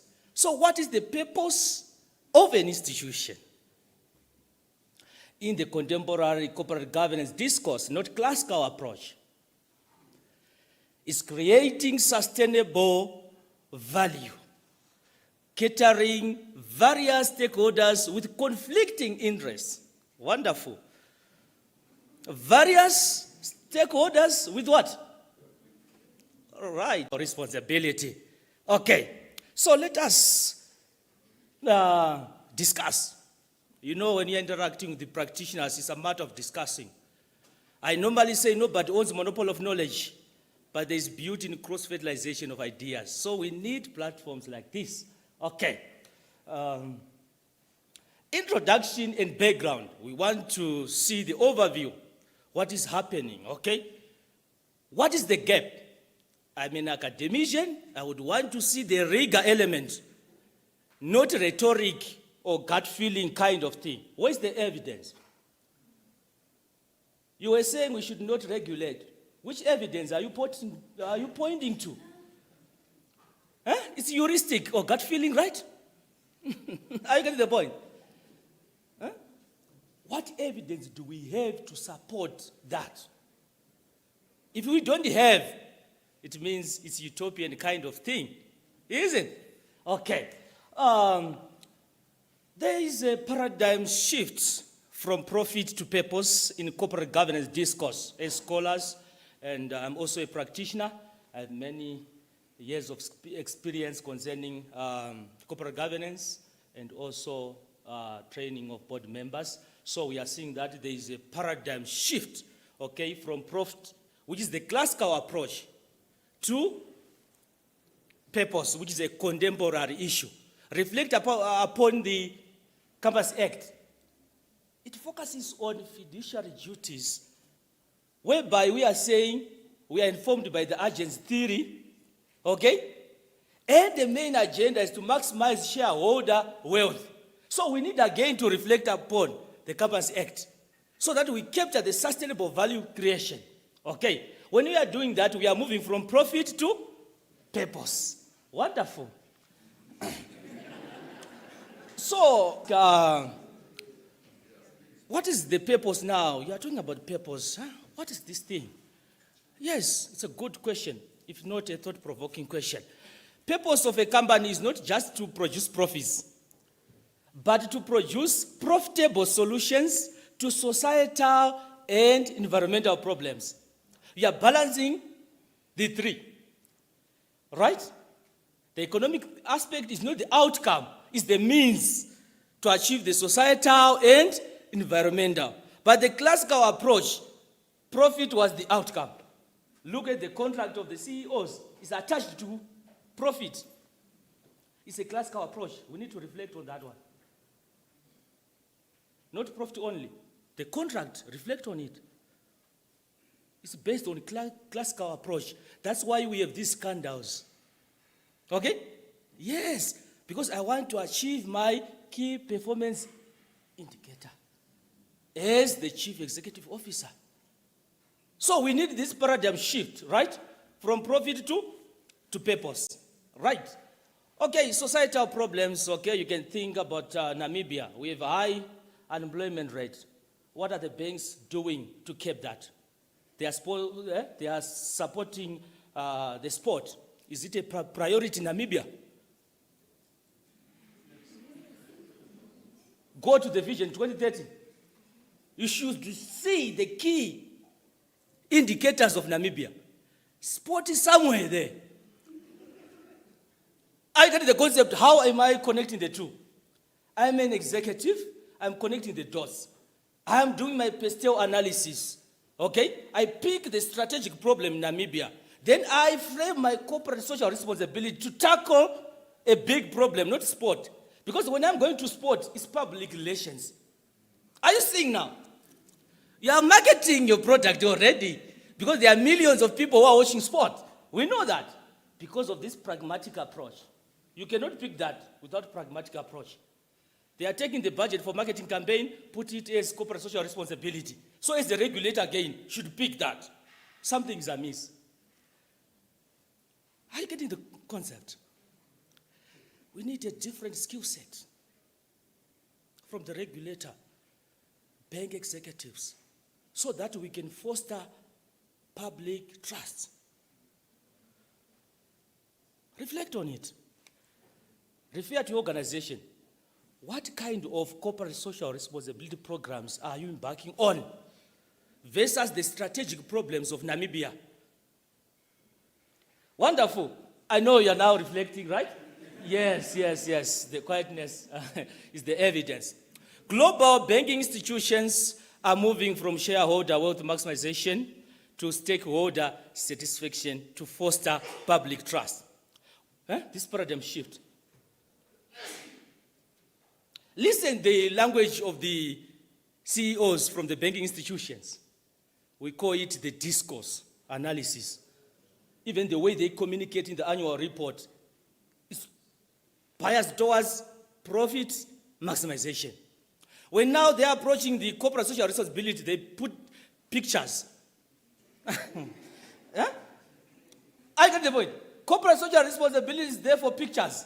But financial reporting, they refer to international financial reporting standards. Are you getting the trick there? So what do we call it? Social washing. Okay.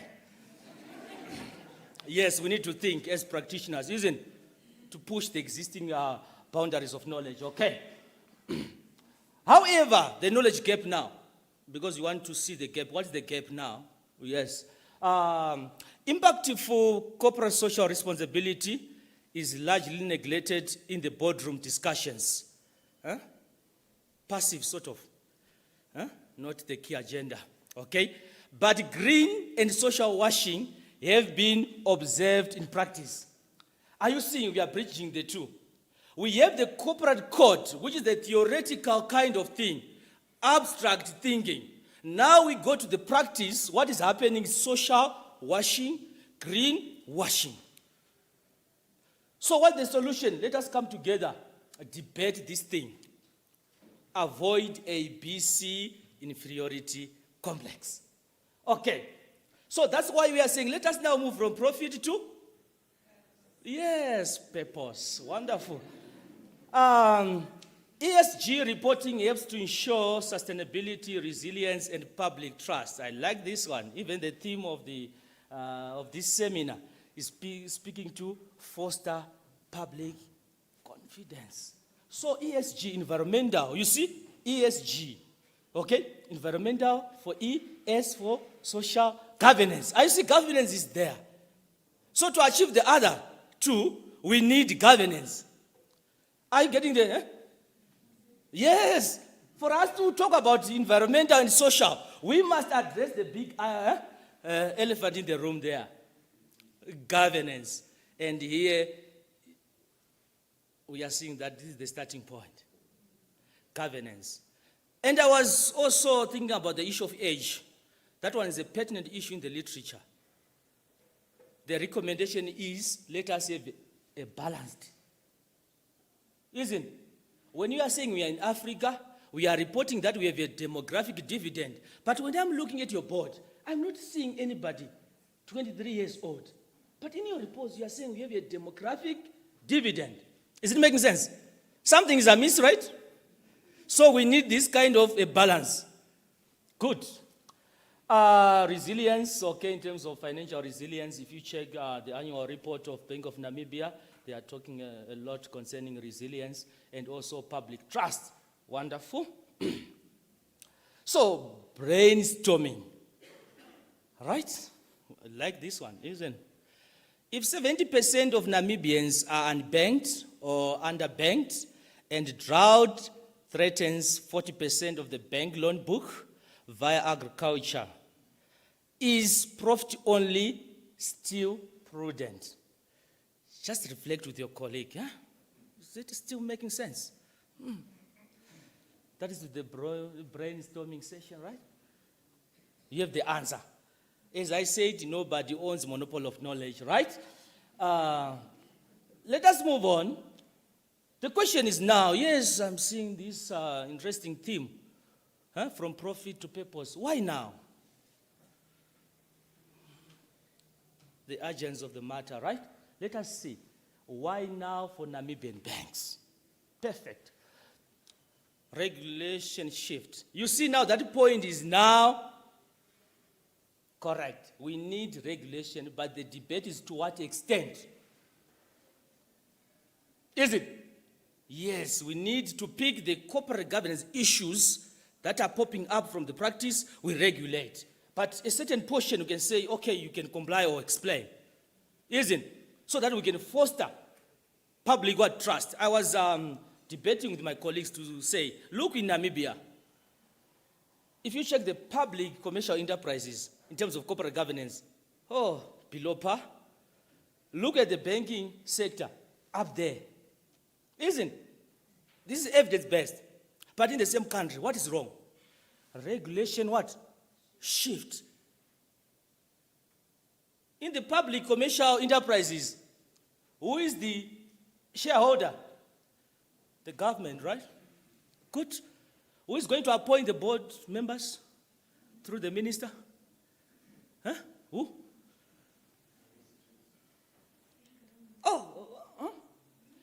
It's going to report to who? Let us think, right? The public commercial enterprise, they are going to report it to who? Yes, in the parliament again. So the question is, who polices the police in the public sector? Just the same person. Then you see these corporate governance shenanigans, isn't it? Lack of transparency, disclosure. A company can go for 3 years without disclosing annual reports and we are happy. But in the private sector or in the banking sector, you cannot do that. Because of? Yes. Now you are connecting dots, right? Consumer activism. My colleague also emphasized on that one, isn't? There is also a paradigm shift whereby even the consumers, they are asking for corporate social responsibility. They are also asking for green products, okay? Right? And my question when it comes to green products is, when you are looking at the analysis in the banking sector, they are looking at risk when they are reporting. Climate change, stress test, risk only. There's a certain element that is missing there. What is that? Opportunities. Huh? Are you connected to us? Do we have the reporting to identify opportunities? We don't have. Why? Because the shareholder is saying minimize what? Risk and maximize return. Are you getting now the gap? Isn't? It's making sense, right? Then I was debating, I think 2 days ago to say, if you are looking at climate change, who polluted the world? These big multinational companies, right? Correct. Is there any compensation in Africa? No. So who is now producing the green products? Again, these big multinational companies. So where is Africa? Africa is the hunting ground. Think about it. Net loss. I can repeat again. Who polluted the world? Multinational companies. Okay? Who is suffering from climate change? African countries, right? Who is producing green products? Those developed again. So what is the benefit to Africa? Then check my publication, Climate Decolonization. Yes. Okay. Let us move on. Investor pressure. Yes, investors, they are now starting to say, okay, we want to invest, okay, in organizations that are focusing on environmentally friendly practices. Okay. There is also such a movement, right? As an investor, we are talking about impact investment. If you check. Responsible what? Investment. Okay. Correct, right? So that's why we are here. Okay. The next one, boost brand reputation. You see the good part of it? So I'm a pragmatist. I look at the both sides of the coin, right? As you're doing corporate social responsibility, you're also boosting what? Your brand reputation, not public relations, whereby all banks are now financing sport. What is that? All banks. But we have high unemployment in Namibia. Housing is a challenge. What can we do now if you are a pragmatic CEO? When we are in the boardroom, we are asking uncomfortable questions. Not to say, I second, say, it's a good point, say, let us move to the next item. No. It's not like that. Okay. Let us move on. Talent expectations. Someone was talking about the millennials, Generation Z. Okay, they are aware about this issue of corporate social responsibility. So they also consider your activities when it comes to corporate social responsibility, when it comes to green loans. Are you offering green loans to our SMEs? Are you offering green loans to women-led organizations? Is it making sense? Yes, it's now a different kind of talent pool. All right. Risk management and compliance, as I said, isn't, this one isn't according to International Financial Reporting Standard S1 and S2. Okay, disclosure, okay. But we want also to hear about the opportunities. We'll touch on that one. Boost public confidence. Exactly, in Namibia, we are hearing a lot concerning corporate governance shenanigans. The NamCode, which is recent. Do we have public trust there? Because the public is debating. How come now? Something was not adding up, isn't it? So there is a dire need now to have platforms like this to debate so that we can boost what? Public confidence. I like this one. Green funding opportunity. Isn't it? There's an opportunity now. I would want to hear banks coming together to say, we want to fund NAST to focus on production of solar panels. Yes, that is corporate social responsibility now. Not sporting there. Yes, it's good, but is it strategic as of now? Just imagine a nation like Namibia, conducive for green products, we are not able to produce a single solar panel. It's not rocket science. Huh? Let us debate. A solar panel. It's not rocket science. So what are you doing as banking institutions to come together to push the agenda? Isn't it? Is it making sense? Not the boilerplate kind of thing, is it? Huh? For those who did accounting, they know the danger of what boilerplates, isn't it? When you are reporting on corporate what? Social responsibility, isn't it? It's a matter of ticking what? Boxes, okay. So I'm worried with this one. I think by the end of this seminar, banking institutions through executives will debate on that one. What can we do, okay, to ensure there is good public trust. Boardroom tension, this is now the tension. We are in the boardroom, right? Someone is saying shareholders demands returns. Good. Okay? That is another school of thought, okay? The other one, society demands responsibility. Another what? School of thought, in the boardroom, right? So the question is, can both win? Debate with your colleague in silence. Can both win? So as long as you are not suffering from inferiority complex, that is ABC, both can win, isn't it? But when you are suffering from that, you can say, no, our agenda is to maximize what? Shareholders' wealth. The classical approach, the traditional view of corporate governance, right? So here I'm assessing if I'm the board chair. Isn't it? As you are debating, right? Oh, this one classical, this one contemporary. So what can we do? Let us go with the contemporary. Both can win. Is it possible? Let us go on to the next slide to see it's possible. You see, the contemporary approach now. So my theme is speaking to the intersection between people and profit. What is that concept? The intersection between people and profit. What is that? Yes, that is my question. Can both win? So the answer is there. Both can. But we need a different skill set in terms of our executives. Is it making sense? Equitable. We are making money, but are we plowing back to the society? Just imagine you are taking 10 billion as profit, but there is a high unemployment in Namibia. You are good and you sleep well. Huh? You must start to think. Is it rational? I'm taking 2 billion, 10 billion. But look, the high unemployment rate. Can you really sleep? If yes, something is amiss. Okay. All right, wonderful. So it's possible, right? Yes, it's possible, equitable. But you were talking about ESG. That one, sustainable. We are balancing the three, right? People, planet, profits. That's why we are now talking about what? Sustainable reporting, sustainable development. Isn't it? When you are balancing the three.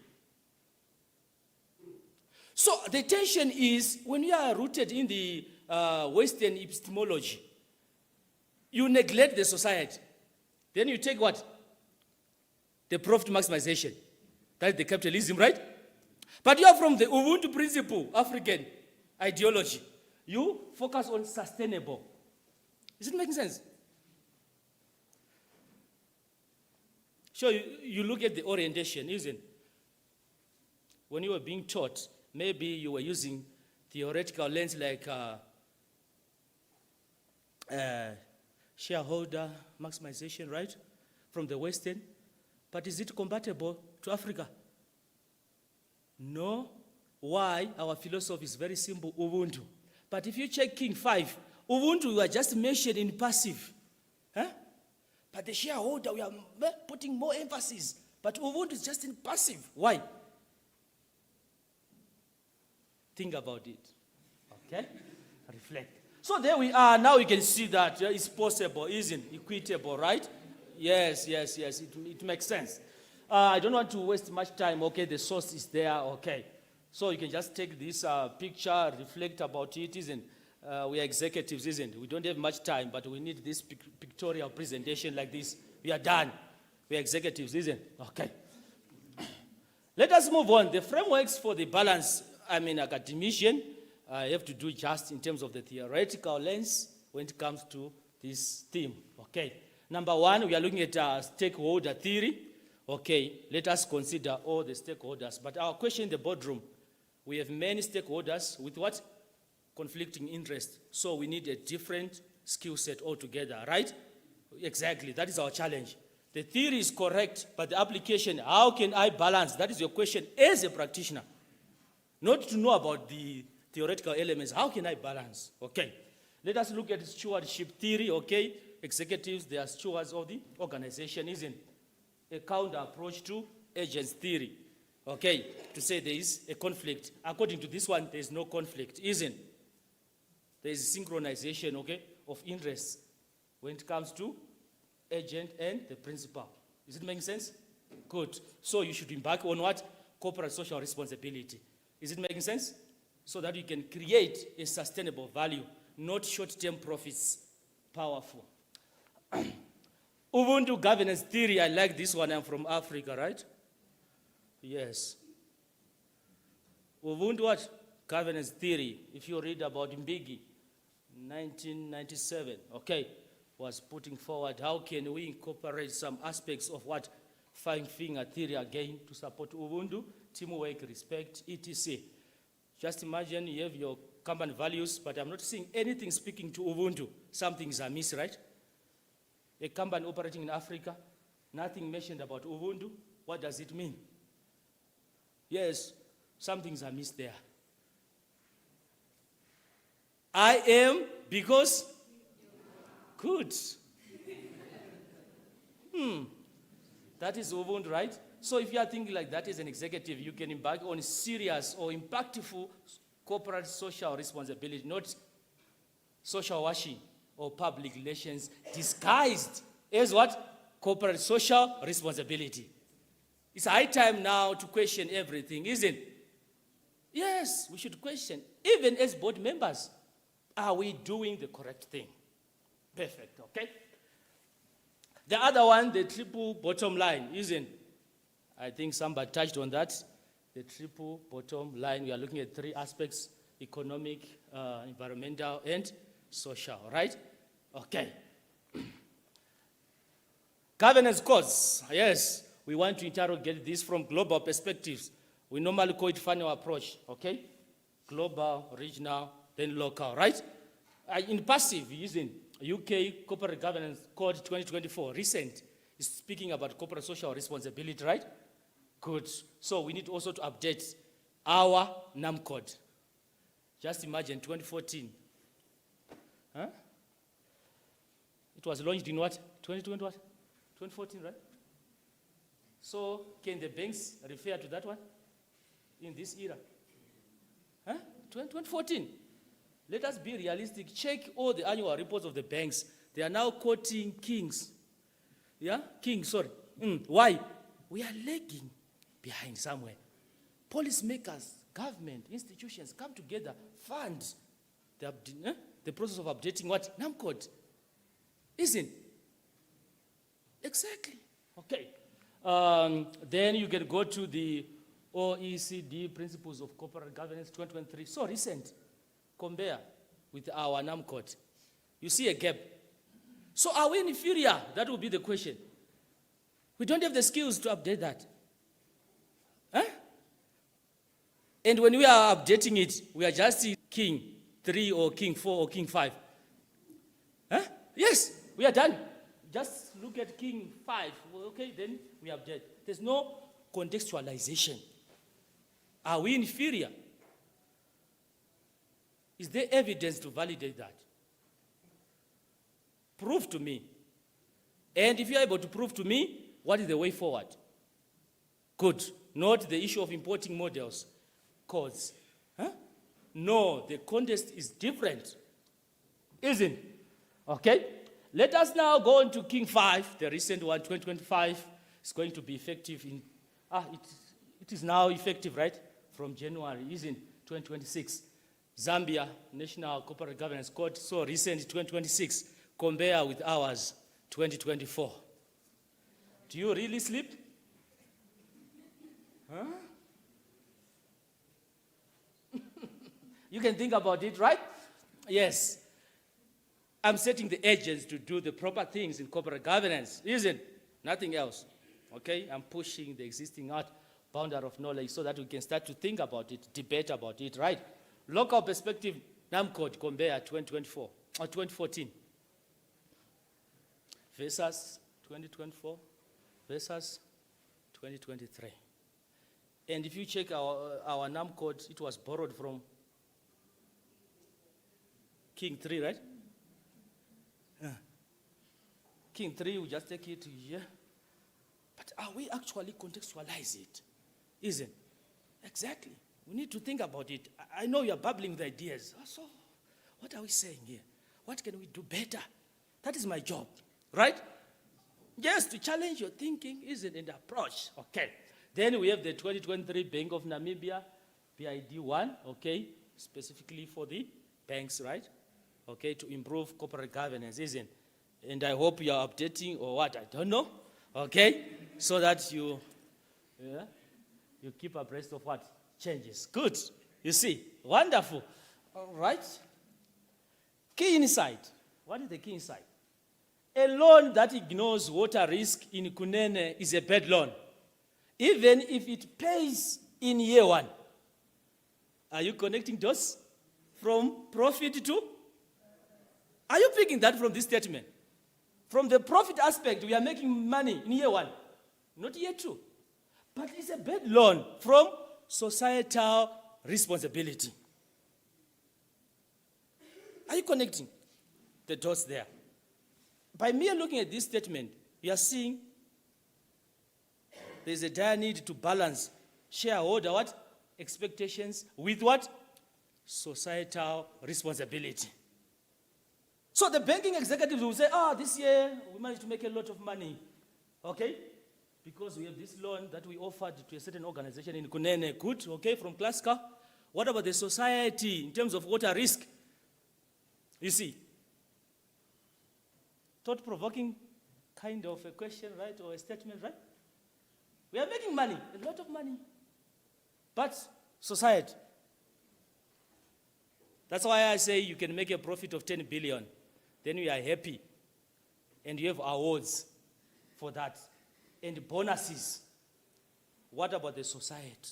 Are you thinking about it? What is the meaning of that 10 billion from a societal perspective? Not from shareholder. From shareholder, it's a profit, good return. What is the meaning of 10 billion from societal perspective? Think about it. You have an answer. Okay. Boardroom tension. Because normally I want questions, isn't it? Even in the boardroom, isn't it? I want questions. How do we satisfy many stakeholders with conflicting interests, as I said? Government, society, shareholder, creditors. How can you strike a balance? Environmental activists, okay? It's a different skill set, definitely. And my colleague was talking about the cognitive now, ability to do what we call patterns mapping. Not just citing documents, World Bank, so and so. No. We want the cognitive. I know those standards, but I want to hear about your cognitive ability. Yes, we have these documents, but what is your cognitive ability to balance the interests of all stakeholders? It's possible, provided that you have a strong cognitive ability. And someone can say, what is this ability? Systems thinking skills. To say it's a system, okay? Whatever I do, I'm affecting another stakeholder. In what way? How can I minimize? Okay? Does it make sense? Like an organization, we are in a system, economic system, right? We are making profit, but what does it mean to the society? What does it mean to the environment? Okay, it's a different skill set, right? You agree with me? Let me move on. Good. Navigating Namibian challenges for the balance. Which balance? Okay. Shareholder, wealth maximization with what? Societal responsibility. Okay, let me move very fast. Okay. Data for ESG reporting is scarce. You agree with me, isn't it? We don't have a specific data terminal, isn't it? Whereby we can now come up with what? Econometric models, okay, to test this ESG aspect, okay? Updating the NamCode, as we said, isn't it? There's a dire need to do so. Good. Then the other one, social washing, okay, to appear as if you are doing something in terms of the society, but in actual sense, there's nothing, especially diversity, okay? You appear as if you are trying to ensure diversity, but in actual sense, you are just taking the same pool, right? Yes, there's no diversity, okay? Short-term profit pressure. Yes, according to the annual reports, we have a pressure to report profit. Yes, it's a challenge there, okay? Greenwashing, okay, to appear as if you are embarking on green campaigns, etc., but in actual sense, nothing. You are just doing what we call apple polishing, okay? Limited awareness of green loans, yes. In as much as we are talking about the green loans, but do we have a platform whereby we are sensitizing this aspect? Is it making sense?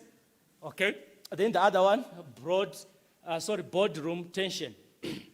What are the practical strategies that can be implemented by Namibian Bank, okay, to solve these corporate governance challenges? Okay. It's a good question because of time, okay. This one, very, very important. I know you're practitioners, policymakers. At this stage now you're saying, we want to hear, what can we do? Number one, let me check. Establishment of the ESG data terminal, Bank of Namibia. It's your task there, okay? Motivate this issue so that we can generate a data terminal. Why is it important? We want evidence-based policing, right? We want to see econometric models, okay, to validate ESG in Namibia. Not these ones from the World Bank. It's a holistic, we want specific for Namibia. Bank of Namibia, take note. Then this one, very, very crucial. To avoid social washing, we want corporate social responsibility to profit ratio. You are making 10 billion. How much are you plowing back to the society? We want to see the ratio. In India, it's at least 2%. So 2% of 10 billion should go towards, yes, Bank of Namibia, think about it. This one is very crucial to avoid social washing. And even the banks, they can agree with me. There's a dire need to work on that one. Please, there's a dire need to do that. You are making money, good. You are doing justice to the economy, yes. But what are you doing to the society? Executives, let us think about it. 10 billion gone, right? Supported by the Namibians, good. So what are you plowing back? We want to see that ratio. Okay, in the reporting, right? Thematic sustainability reviews, research and publication, Bank of Namibia. A portal where I can see the research and publication there. And we can assist in that regard, okay? So that people or investors, they can see, okay? There's something that is backed by evidence, right? Okay.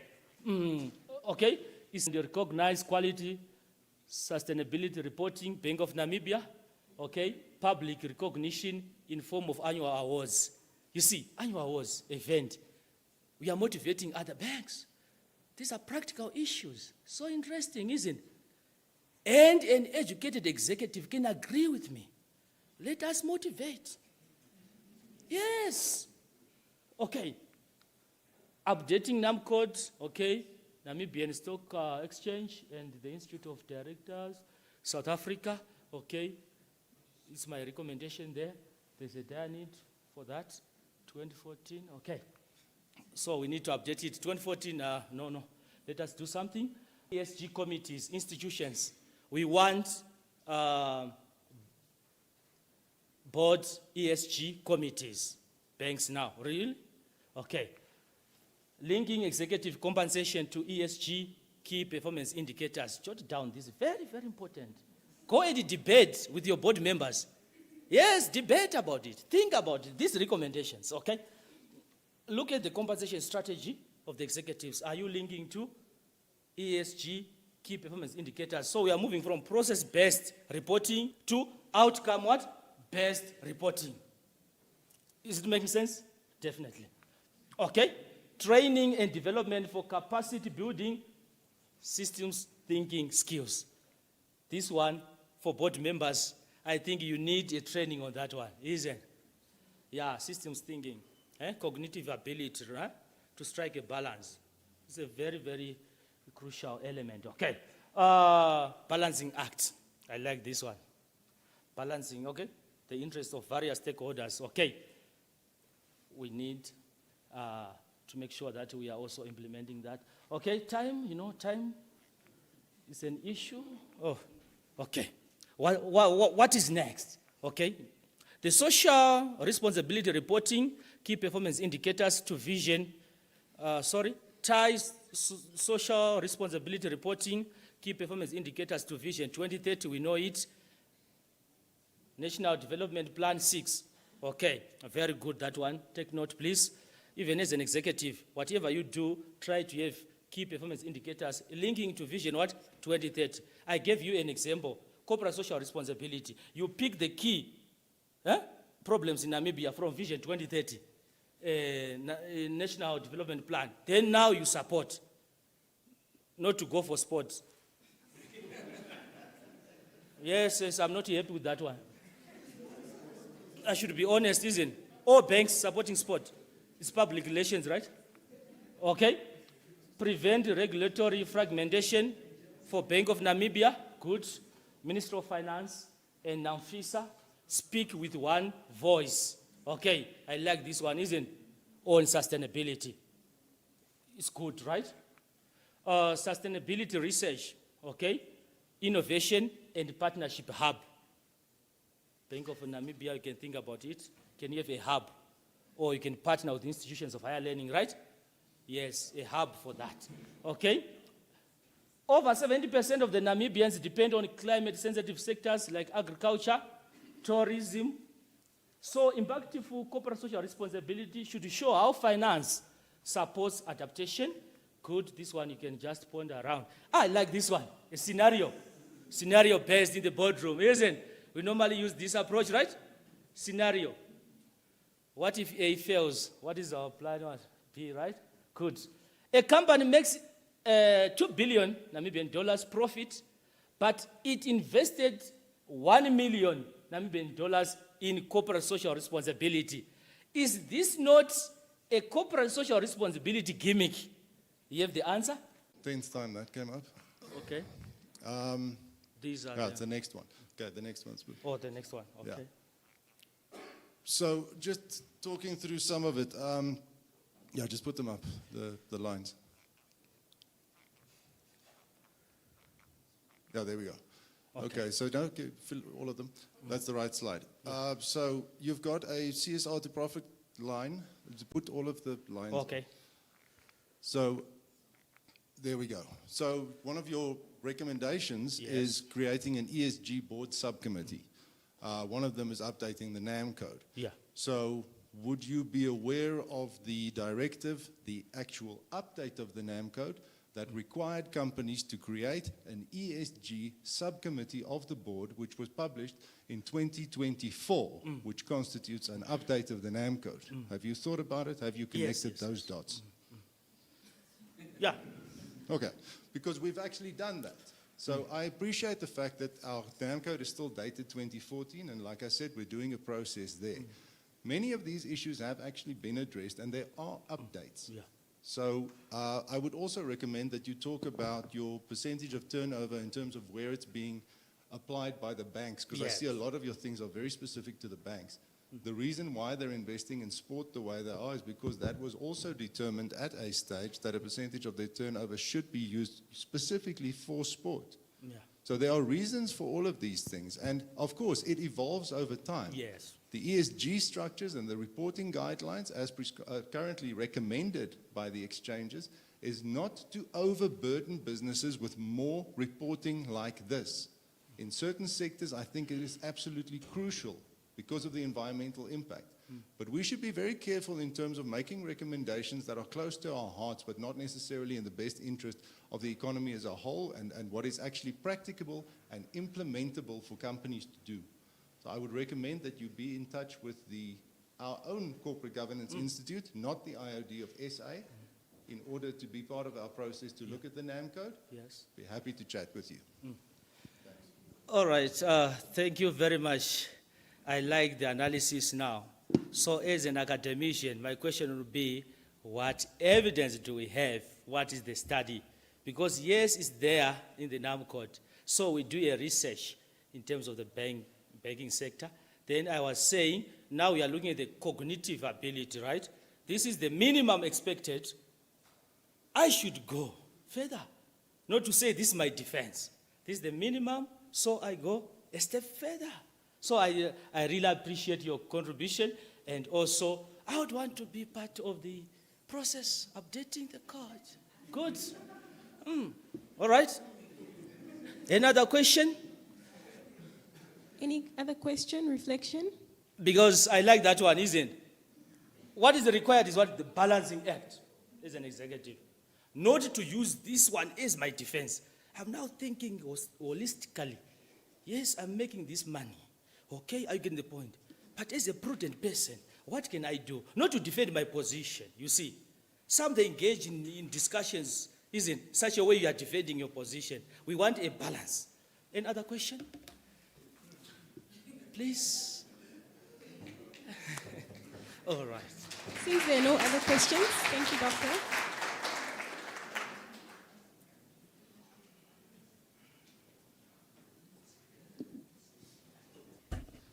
Once again, thank you, Doctor, for that presentation. There's a lot of homework for everyone in the room, so I hope we have taken notes.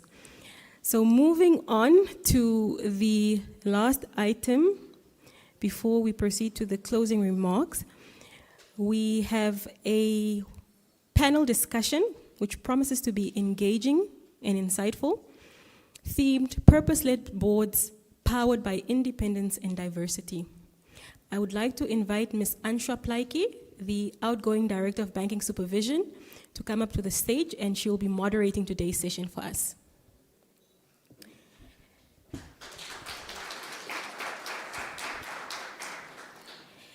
Next, I would like to invite the panelists to the stage. So as I read out your name, please just make your way up to the stage. First, I would like to invite Ms. Evangelina Nailenge, who is the Executive Retail Distribution at Metropolitan and Chairperson of the Development Bank of Namibia. Ms. Nailenge is an economist with over 20 years of experience in the financial sector. Our next panelist is Mr. Otto Shikongo, who is the chairman of the board of First Rand Namibia Limited and FNB. Mr. Shikongo has over 3 decades of diamond mining sector experience with focus on corporate governance, executive leadership, and strategic oversight.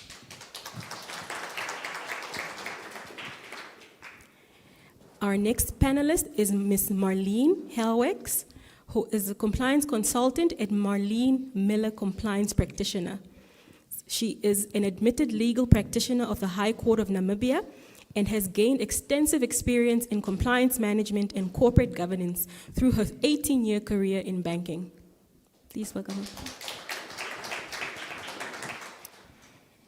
And finally, I would like to invite Ms. Talita Horn up to the stage. She is an independent non-executive director at Nedbank Namibia Limited. Ms. Horn is a business consultant and entrepreneur currently working across business planning, policy formulation, risk management, and governance training. She brings extensive experience in financial oversight and executive leadership. So with that, I would like to hand over to Ms. Plaiki to lead the panel discussion. Thank you so much, Director of Proceedings, and very good morning. We stand on the protocol already established. It is indeed my honor and pleasure to welcome you to this important conversation on purpose-led board, powered by independence and diversity. When we speak about the strength of the financial system, we often focus on standards and regulation, and rightly so. However, standards and regulation provides the foundation, but it is the quality of leadership in our boardrooms that ultimately determine whether that foundation holds. Global failures or near failures from the likes of AIG to Steinhoff International, Silicon Valley Bank, and close to home VBS Bank has all shown that when boards lose sight of their purpose, the consequences extend far beyond the institution to the wider financial system and the vulnerable public. Governance is therefore not abstract. It shows up in very real ways, in how risks are identified, in how decisions are made, and whether institutions remain stable and trusted. Today we explore the 3 key pillars. Purpose, as Melanie has indicated, at the heart of purpose is strategy and oversight. Independence, like Mr. Mungunda indicated, in terms of enabling objective judgment, and diversity, going beyond diversity, but to cognitive diversity in terms of the breadth of perspective. Together, these pillars shape not only how boards operate, but how effectively they steward institutions through complexity, uncertainty, and change. Let me now turn to our distinguished panelists to get the conversation going. If you can share with us what has shaped your understanding of a purpose-led board member, and if we can start with you, Ms. Horn, and we work our way down. Thank you very much. There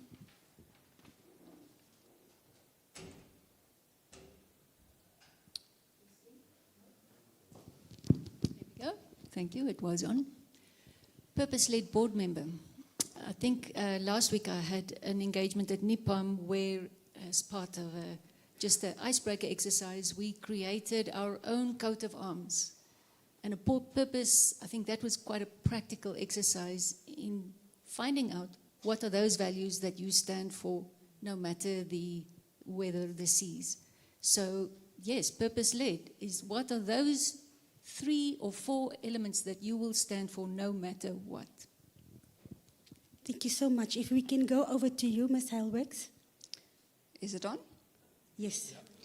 My understanding of a purpose-led board has unfortunately not been shaped by a roaring success story, but rather by dismal corporate failures, such as those of Steinhoff enabling South Africa, and closer to home, our own Avid Investment Corporation and SME Bank, which clearly demonstrated to me what a purpose-led board is not. And I have learned that a purpose-led board is not necessarily the strongest qualified, considering Rob Rose's description of the Steinhoff board as almost embarrassingly overqualified, loaded with CAs.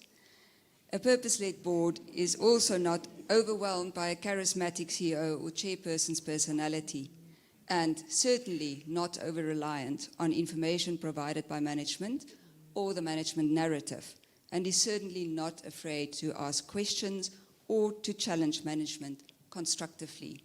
I do, however, have a whole list of attributes that I would ascribe to a purpose-led independent board member, but I suppose for the sake of time, we'll leave that for a different conversation. Thank you so much. Over to you, Mr. Shikongo. Thank you, Answer. In talking about diversity, I feel a bit outnumbered on this. But I think this time is a good way around, because normally it's the other way around.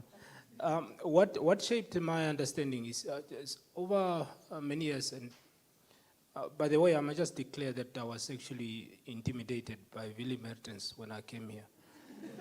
And he said, "What am I doing here? What are you doing here? You're just an engineer and with mining background."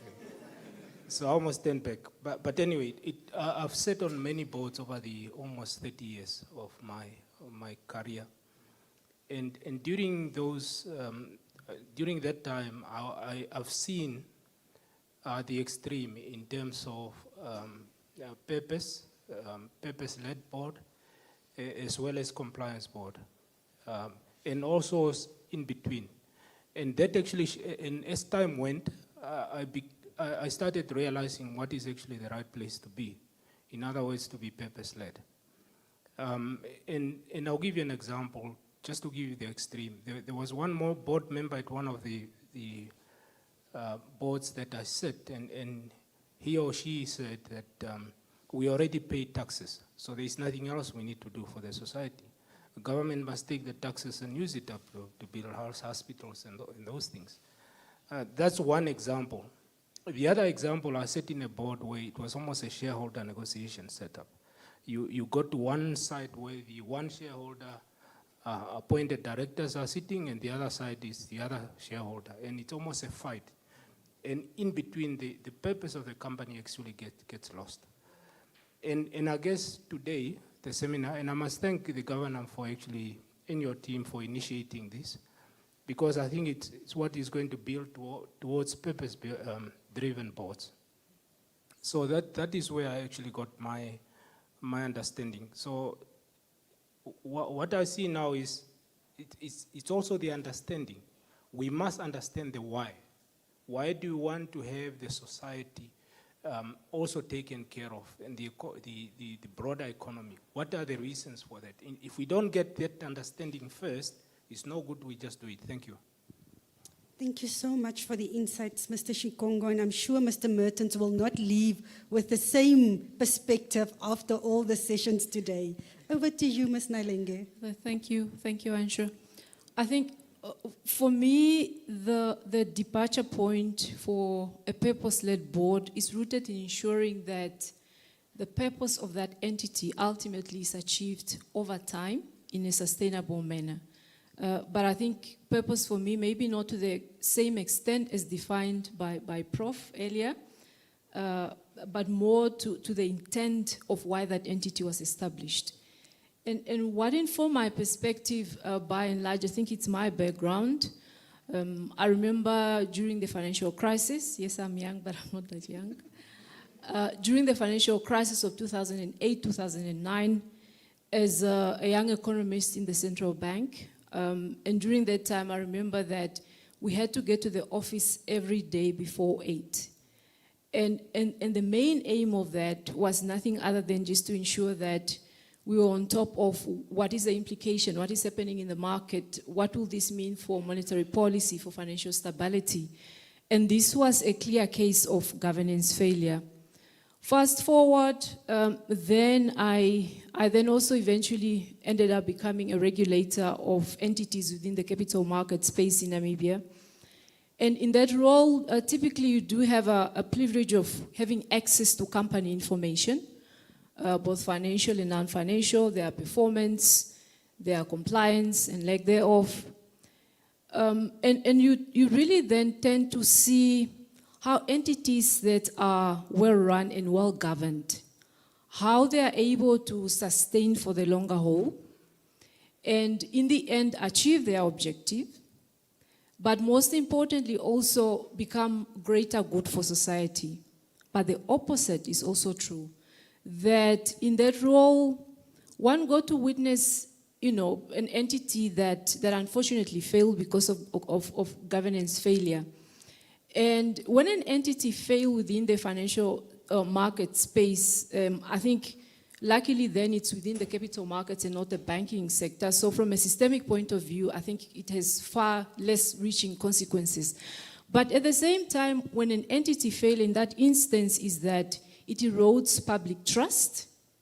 And unfortunately, not just public trust in as far as that individual entity is concerned, but also then the public begins to even now have mistrust toward the competition, because it's like, what is happening in that space? So I think with that background for me, that is when really I got a full appreciation of what it means for a board or as a director to be able to lead with purpose and to ensure that the entity that you're leading collectively, it achieve what it needs to achieve, but in a sustainable manner that is for greater good.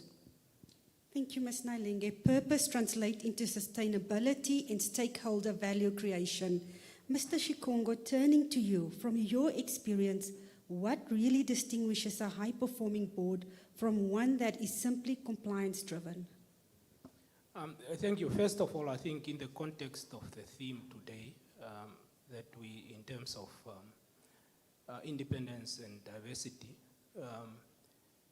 the first thing is the boardroom efficiency or the boardroom success.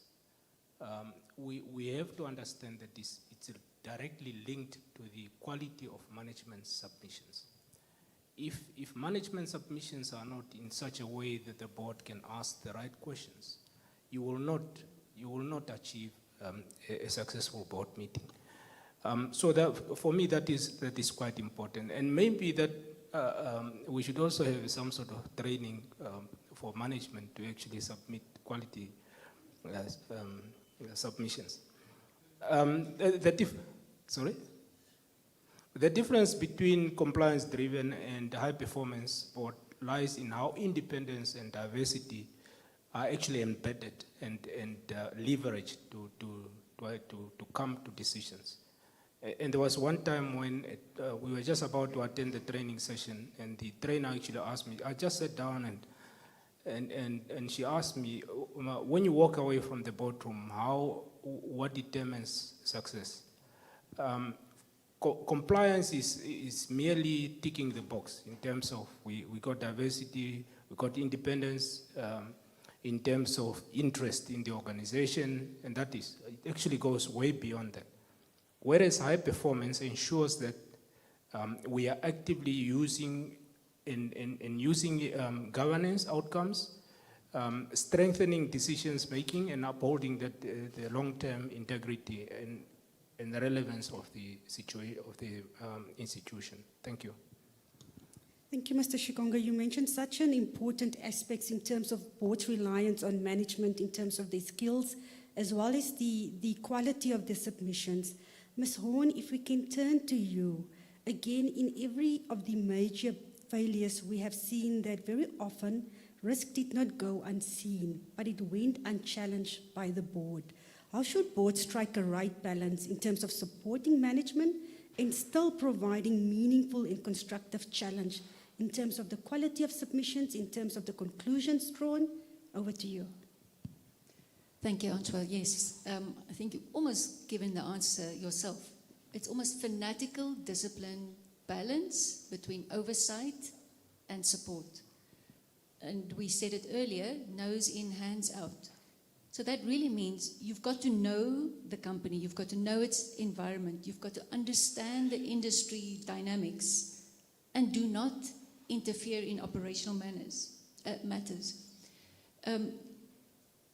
Who does, or how can you do that? So for instance, specifically in highly regulated industries such as banking, it is a practice for, let's say, audit committee subcommittees to meet informally with management prior to formal meetings.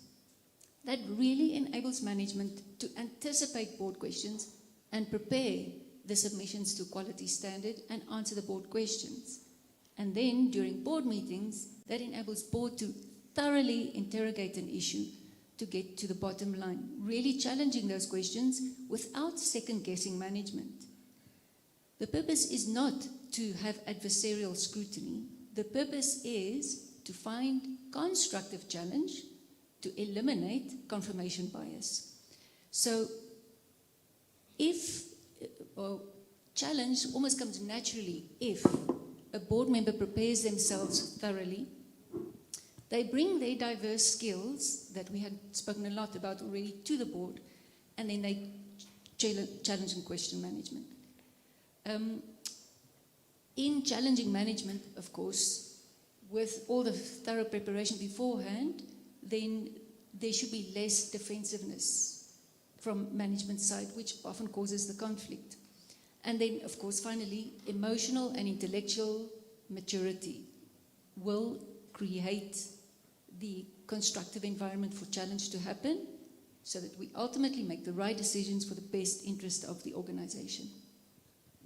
Thank you so much. If we can follow up with that in terms of challenge comes naturally. There is this tension between tenure and experience. Can long-tenured directors truly remain independent? And over time, does that challenge then subside or become less? Yes, no, there is no quick fix solution fit for all for tenure. Tenure is just like a tightly coiled spring that needs to balance the tension between tenure and experience with new ideas.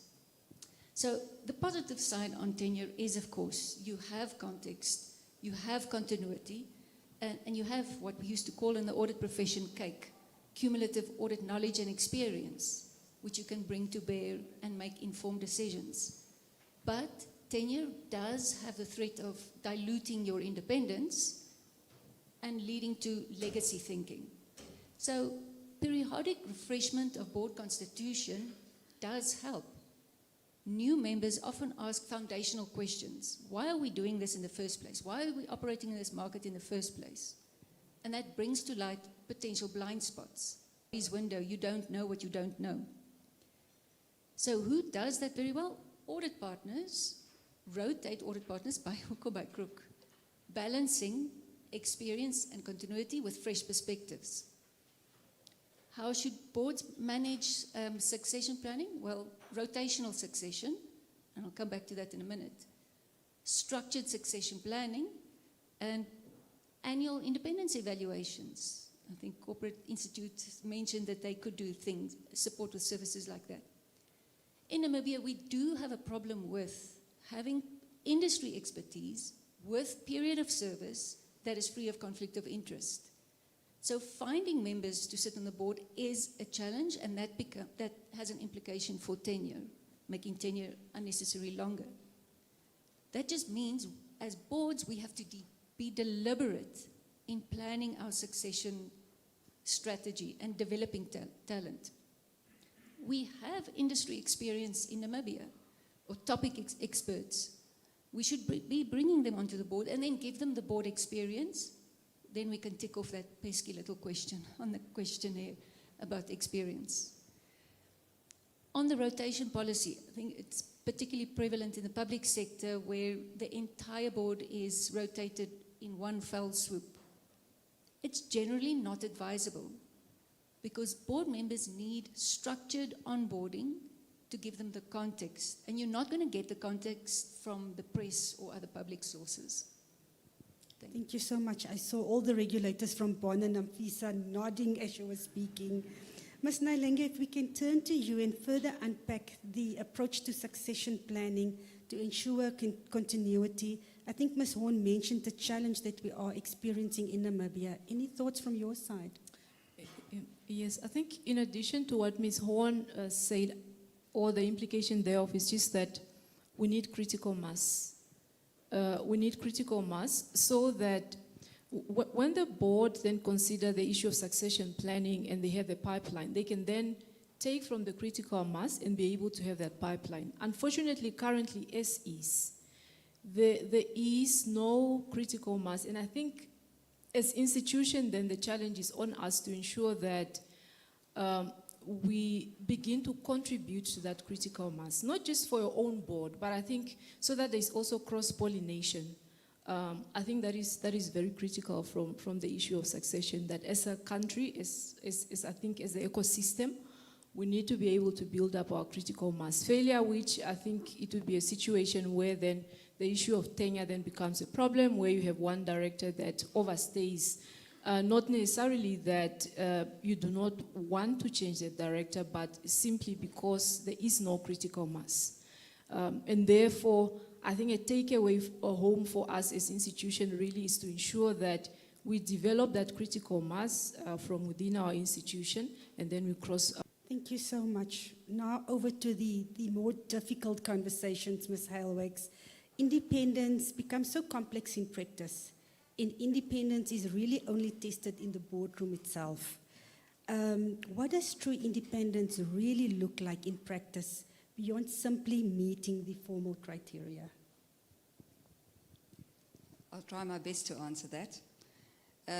Independence is critical in ensuring that the board does not merely rubber stamp management decisions, but provides robust, unbiased oversight.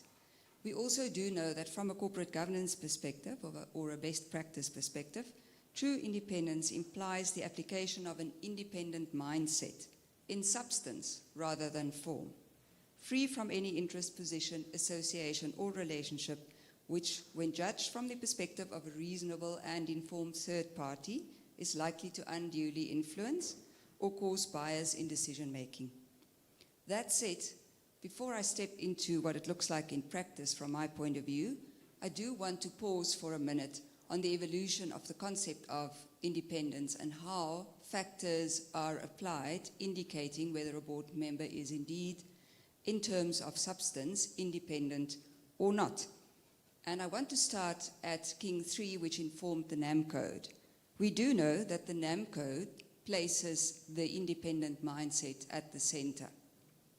The NamCode then goes further in providing that it is not only about independence by rule, but also about perception. So already back in 2014, we were cautioned to say we should also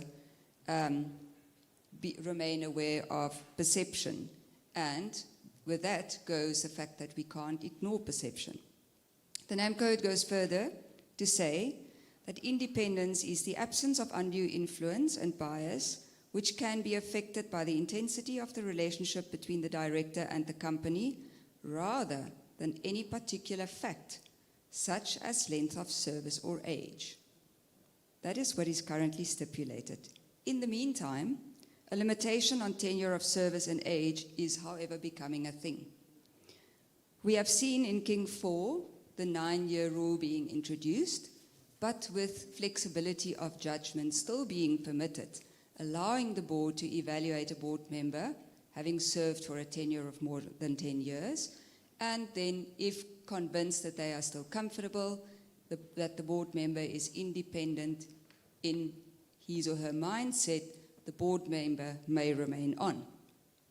That principle we see having been amplified by King 5, which now explicitly incorporates it as one of the factors that must be taken into consideration, but yet there is still room for a judgment call to be made for an assessment to be carried out. Yet, we are seeing the contrary in new emerging legislation being introduced in Namibia. We are definitely seeing a move towards a rules-based approach, codifying corporate governance into law. I'm referring to the FEMA standards on governance in this regard, and also to the latest draft proposed amendments to BIT 1 that had been referred to this morning. So question is, are we moving backwards in codifying governance into law if we consider that modern good corporate governance codes and practices actually do allow for more flexibility and maintains the mindset, the independence of the mind at the center, instead of resorting to a rule-based approach whereby we are just chasing out our board members after a period of 9 years. In my opinion, true independence on a board is less about who qualifies on paper and more about how directors actually behave when it matters, especially under pressure, in disagreement, and in the presence of strong personalities. The mindless ticking of boxes leads to nothing but wishful thinking. And here is what it looks like in practice. Independence of mind is not just a status. Directors form their own views based on evidence, not management narratives or dominant board members. They're willing to say, I don't agree, even when it's uncomfortable or unpopular. They ask first rather than accepting assumptions. Secondly, constructive challenge is constantly applied. Independence shows up in regular, thoughtful questioning, not occasional resistance. Questions are probing but constructive, aimed at improving decisions, not scoring points. Thirdly, a truly independent director has the courage to counter dominant or charismatic individuals. True independence is most visible when there is a dominant chair, CEO, or influential board member. Independent directors do not defer to authority or personality. Fourthly, a truly independent director is free from subtle influence, not just conflicts of interest. Formal independence rules address financial or relational conflicts, but real independence also resists social cohesion, the mantra of we always agree, loyalty bias toward appointing executives, over-reliance on management for information. A truly independent director participates actively. Independence is not passive. A quiet independent who never speaks up is not truly independent. All independent directors contribute meaningfully to debate. Fifthly, a truly independent director is willing to stand alone and be recorded. Independent directors are prepared to have dissent formally minuted. They prioritize fiduciary duty over collegial comfort. Number 6, a truly independent director is aligned to purpose and long-term value. Independence is anchored in the organization's purpose and stakeholder interest, not short-term pressures. Directors resist decisions that are expedient but misaligned with long-term sustainability and ethical standards. On truly independent boards, effective board dynamics are enabled by the chair. True independence is reinforced or undermined by the chair's leadership. A strong chair ensures space for dissent, no single voice dominates, and psychological safety for challenge. And lastly, periodic self-reflection and external evaluation enables boards to regularly assess whether independence is actually functioning. External board evaluations often reveal where challenge is real or superficial. In essence, true board independence equals independence of thought, plus courage in action, plus balance in influence. It is most visible not when everyone agrees, but when disagreement is welcome, dominant voices are balanced, and decisions are demonstrably improved through challenge. Thus, perhaps not necessarily determined by a rigid, rules-based restriction on tenure of office or age. Thank you. Thank you very much for that contribution. Mr. Shikongo, if we go into the boardroom and we practically apply what is in the various codes, how do you cultivate independence of mind, particularly in environments where there are strong dominant personalities? We've seen in the Steinhoff failure the dominant personality of the CEO.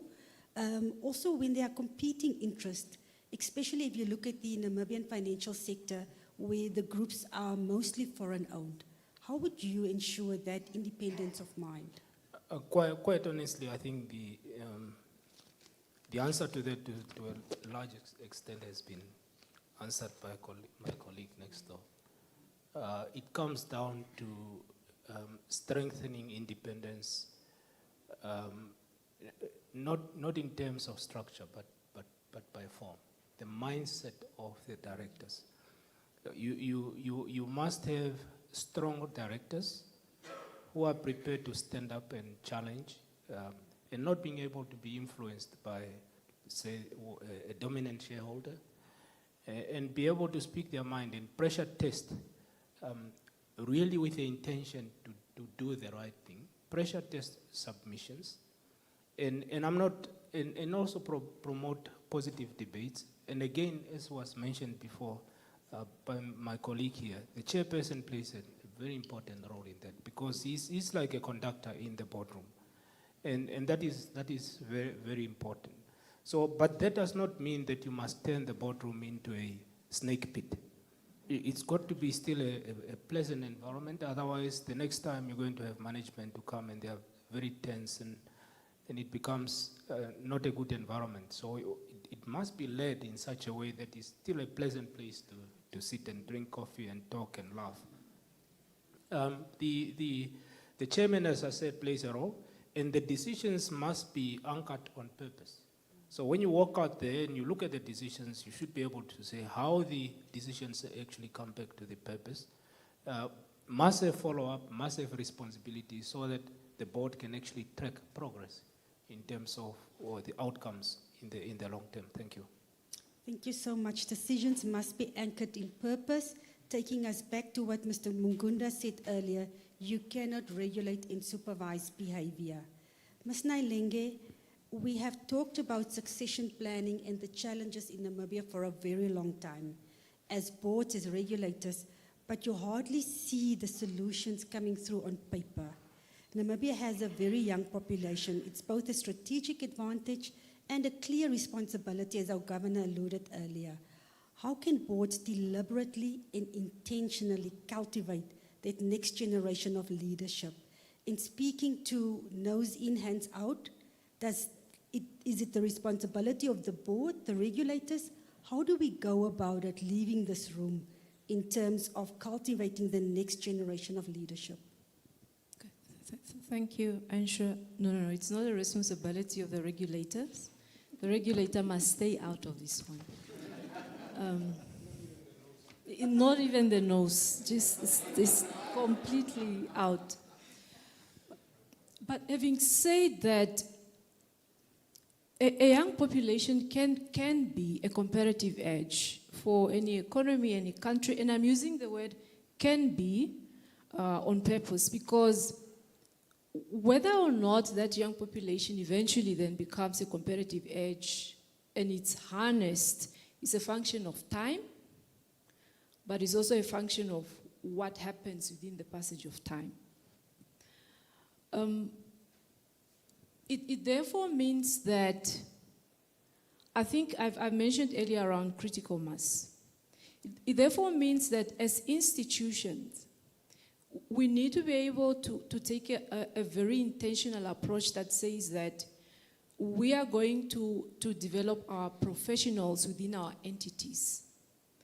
Because before somebody becomes a director or, have the responsibility of having oversight over an entity, that person must first have been a professional, having been able to do a great job at work, for them to be able to have oversight over anything.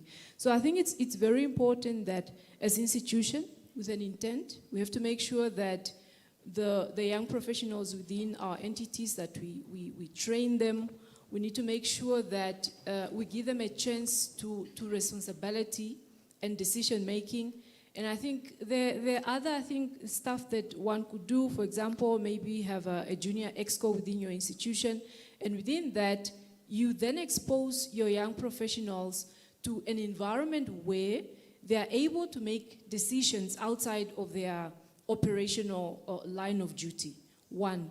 2, you also give an opportunity to your young professionals then a chance to look at complex issues, sometimes very little information, but be able to think about it, make a decision, or recommend to a body that has accountability over that situation. Now, the only way it can work, though, it's only if majority of the institutions do it. Again, cross-pollination. Because if it's only one entity that is doing it, it doesn't really make sense, for you to do that. But if majority of institutions are doing it, then you can have cross-pollination. So that is one. Now, at the board level, again, you could think about having an advisory board, and that advisory board necessarily does not have the same fiduciary duty as the main board. And that advisory board, you can then have emerging professionals or emerging leaders that you can put on that advisory board, and over time they also then become part of your pipeline that can eventually feature on the main board. Now, having said that, it's important, again, the issue of tenure and age. It was discussed earlier. It's very important, I think, as a country to also just think about it very carefully, that we shouldn't, just for the sake of regulation, get to a point where we limit age, because in as far as the population, the young people are in the majority, I think there is real value in having board of directors that over time they have garnered wisdom. Over time they'll be able to make judgment calls with little information, and you put them together with emerging directors. When you do that, the quality of decisions that come out of those deliberations are the more useful, and then of course it comes down to purpose, to sustainability, and our entity for the longer haul. Thank you. Thank you so much. Development starts at home. It's a collective effort, leveraging the wealth of experience that you have in your boardrooms to build the next generation of talent. And of course, regulators stay out. Mr. Shikongo said, not even your nose in it. If we now move into our final round of reflections, Ms. Helwex, do we need to fundamentally rethink how we appoint board members to bring new skills and perspectives to the board if you look at the board demographics currently in the country? My short answer, yes, we should rethink board identification and appointment, but without abandoning the discipline that underpins sound governance. The real risk in Namibia is not moving too far, but moving superficially, diversifying optics while weakening rigor, and not moving at all, entrenching homogeneity and groupthink. What's needed is a deliberate recalibration, not a swing of the pendulum. In my view, the current tension is real, but very often overstated. Traditional pathways such as CAs, legal practitioners, executive leaderships have delivered strong technical competence, fiduciary discipline, regulatory literacy in the past. But they've also tended to produce overlapping skill sets, tight professional networks, and sometimes deference to dominant voices. At the same time, newer expectations such as King 4-aligned thinking, stakeholder capitalism, conduct risk, ESG, digital risk, require broader perspectives, different lived experiences, and greater cognitive range. The issue is not that traditional profiles are wrong, it's that they are no longer sufficient on their own. The real governance risk is not diversity, it's poor appointment discipline. Boards do not fail because they become more diverse. They fail when appointments are made for symbolic or representational reasons without capacity or capability fit. Independence is compromised through informal networks or loyalty bias, or onboarding and support are inadequate. In other words, weak processes not diversity, is what dilutes governance. What a rethink should look like in practice could also probably be left for a different conversation. But turning to the Namibian specific nuance, in the Namibian context, this rethink is particularly important because the pool of experienced directors is relatively concentrated. Regulatory expectations, for instance, Banking Institutions Act governance determinations, the FIA risk-based approach, FEMA governance standards are rising, and there is increasing emphasis on transformation and inclusion. This makes it even more critical to avoid recycling the same profiles, while simultaneously protecting competence and independence. The balanced conclusion is that we do not need to choose between diversity and governance quality. We need to modernize how we define and assess governance quality. Traditional pathways remain valuable, but are no longer enough. New pathways are necessary, but must be governed by rigor. Bottom line is thus to rethink the system, but strengthen the discipline. Expand who is considered. Boards will have to dig deeper into the pool of talent, tighten how they are assessed, and be explicit about what the board needs. Done properly, this does not dilute governance. It enhances independence, sharpens oversight, and makes boards more resilient and relevant. To use Mervyn King's own words, and I think it's been alluded to earlier, the shift comes when there is a recognition of the debt conscious, the artificial person, the bot, being the company without the soul and minds of the directors, people acting in the long-term best interest of the company. The mindset should be to effectively create value for all stakeholders, ultimately protecting the best interest of the company over the long term. Accordingly, a well-governed, purpose-led board is not merely diverse and independent in composition, but also disciplined in its conduct, ensuring that collective balance and evidence-based decision-making prevails over individual influence. A truly effective board is not led by the loudest voice in the room, but by a structured, inclusive process that ensures independence, diversity, and purpose collectively shape every decision. This morning in the business day, hot off the press, I found what I deemed to be the most appropriate closing remarks to end my perception for today.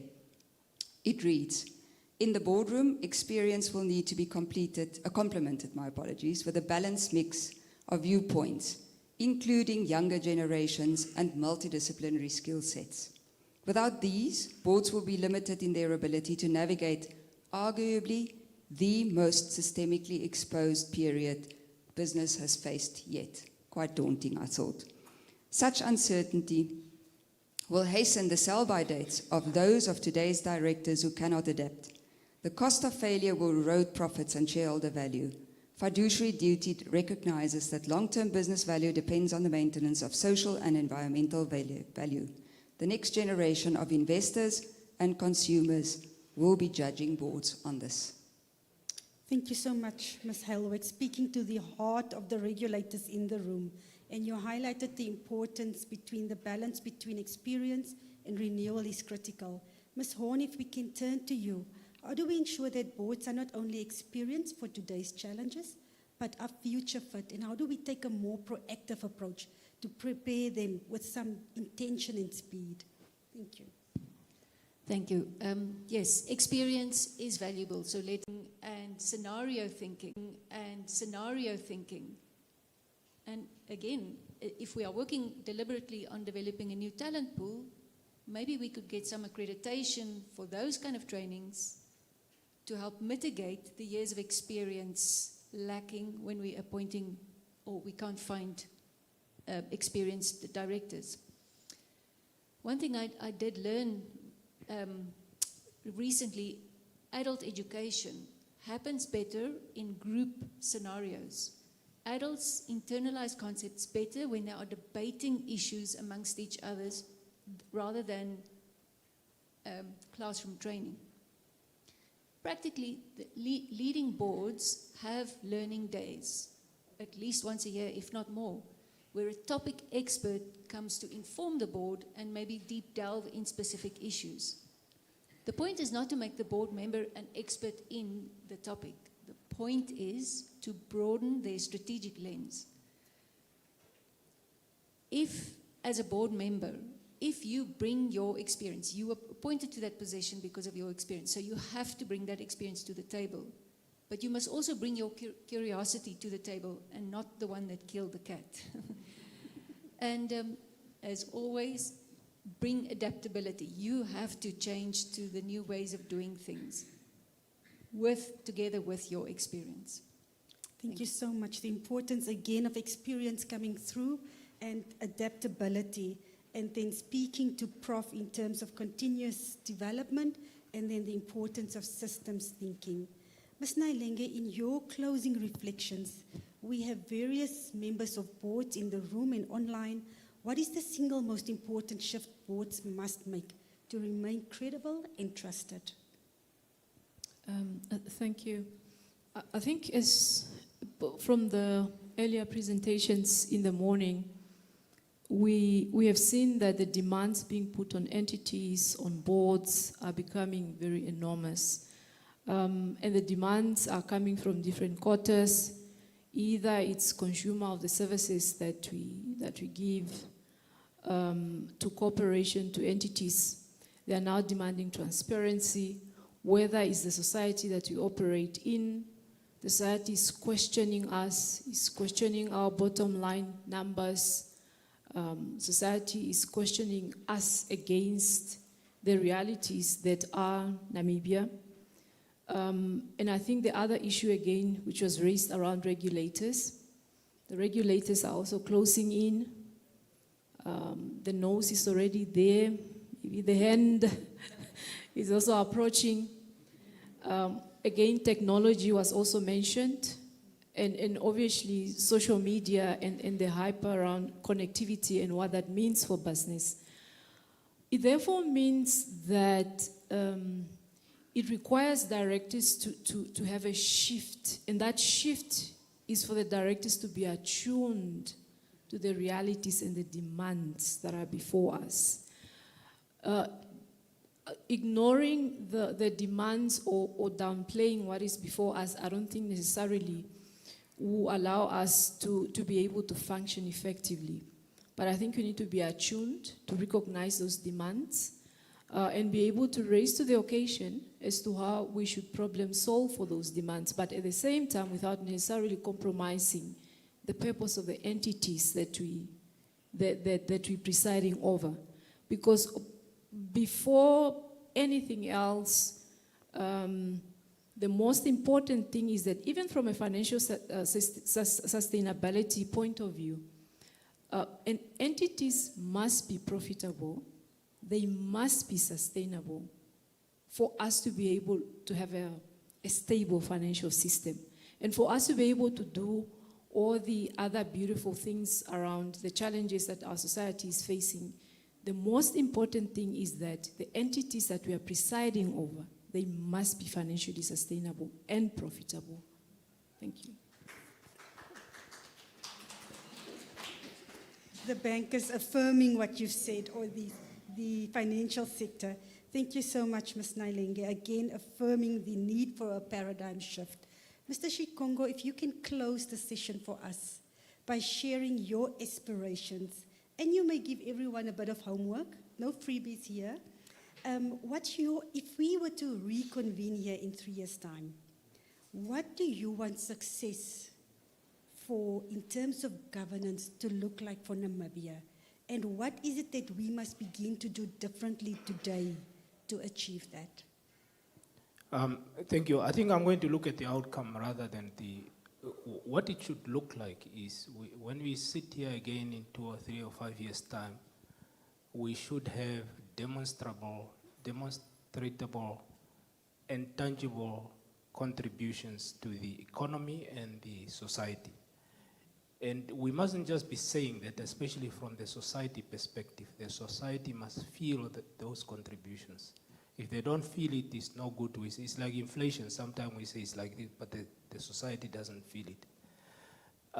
What should we be doing? I think one thing that seems to be lacking when you look at the boardroom, you see a lot of gray hair. You can't see mine.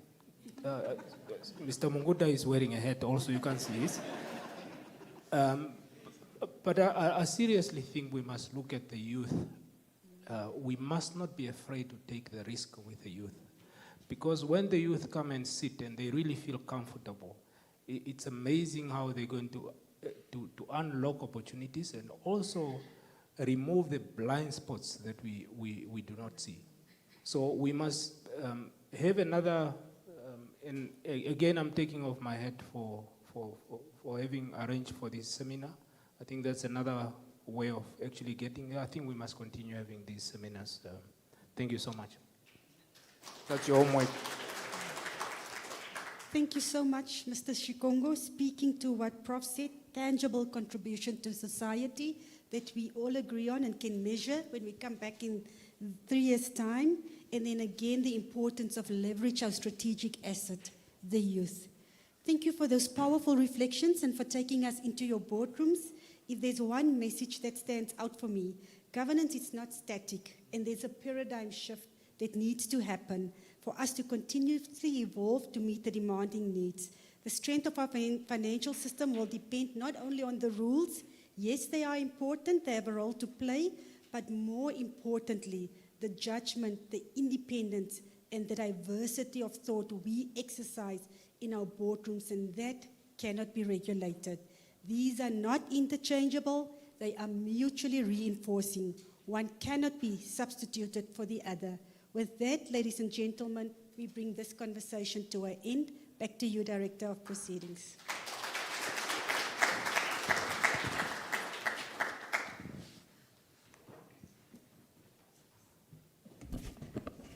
Thank you very much to our panelist and moderator for an excellent discussion. I know I've taken a couple of notes, points for reflection, but also practical guidelines on the direction we need to take as a financial sector. We are running behind time, and we've neglected the opportunity to ask our panelists questions, so I hope you will engage them outside when we conclude for the networking lunch. So without further delay, I would like to move into the last item on the agenda, which is to give the floor to the Deputy Governor of the Bank of Namibia, Ms. Leonie Dunn, to deliver the closing remarks. Thank you.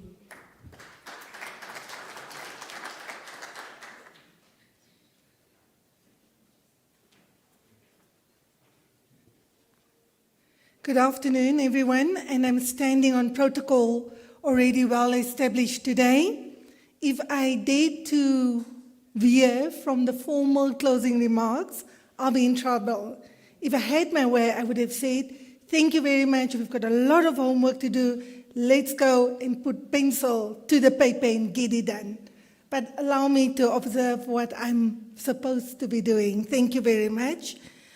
We had a very rich and thought-provoking day today, and thank you very much, Governor, for challenging us to have these seminars and reflect on enriching the work of the central bank and value adding to both the economy and financial stability overall.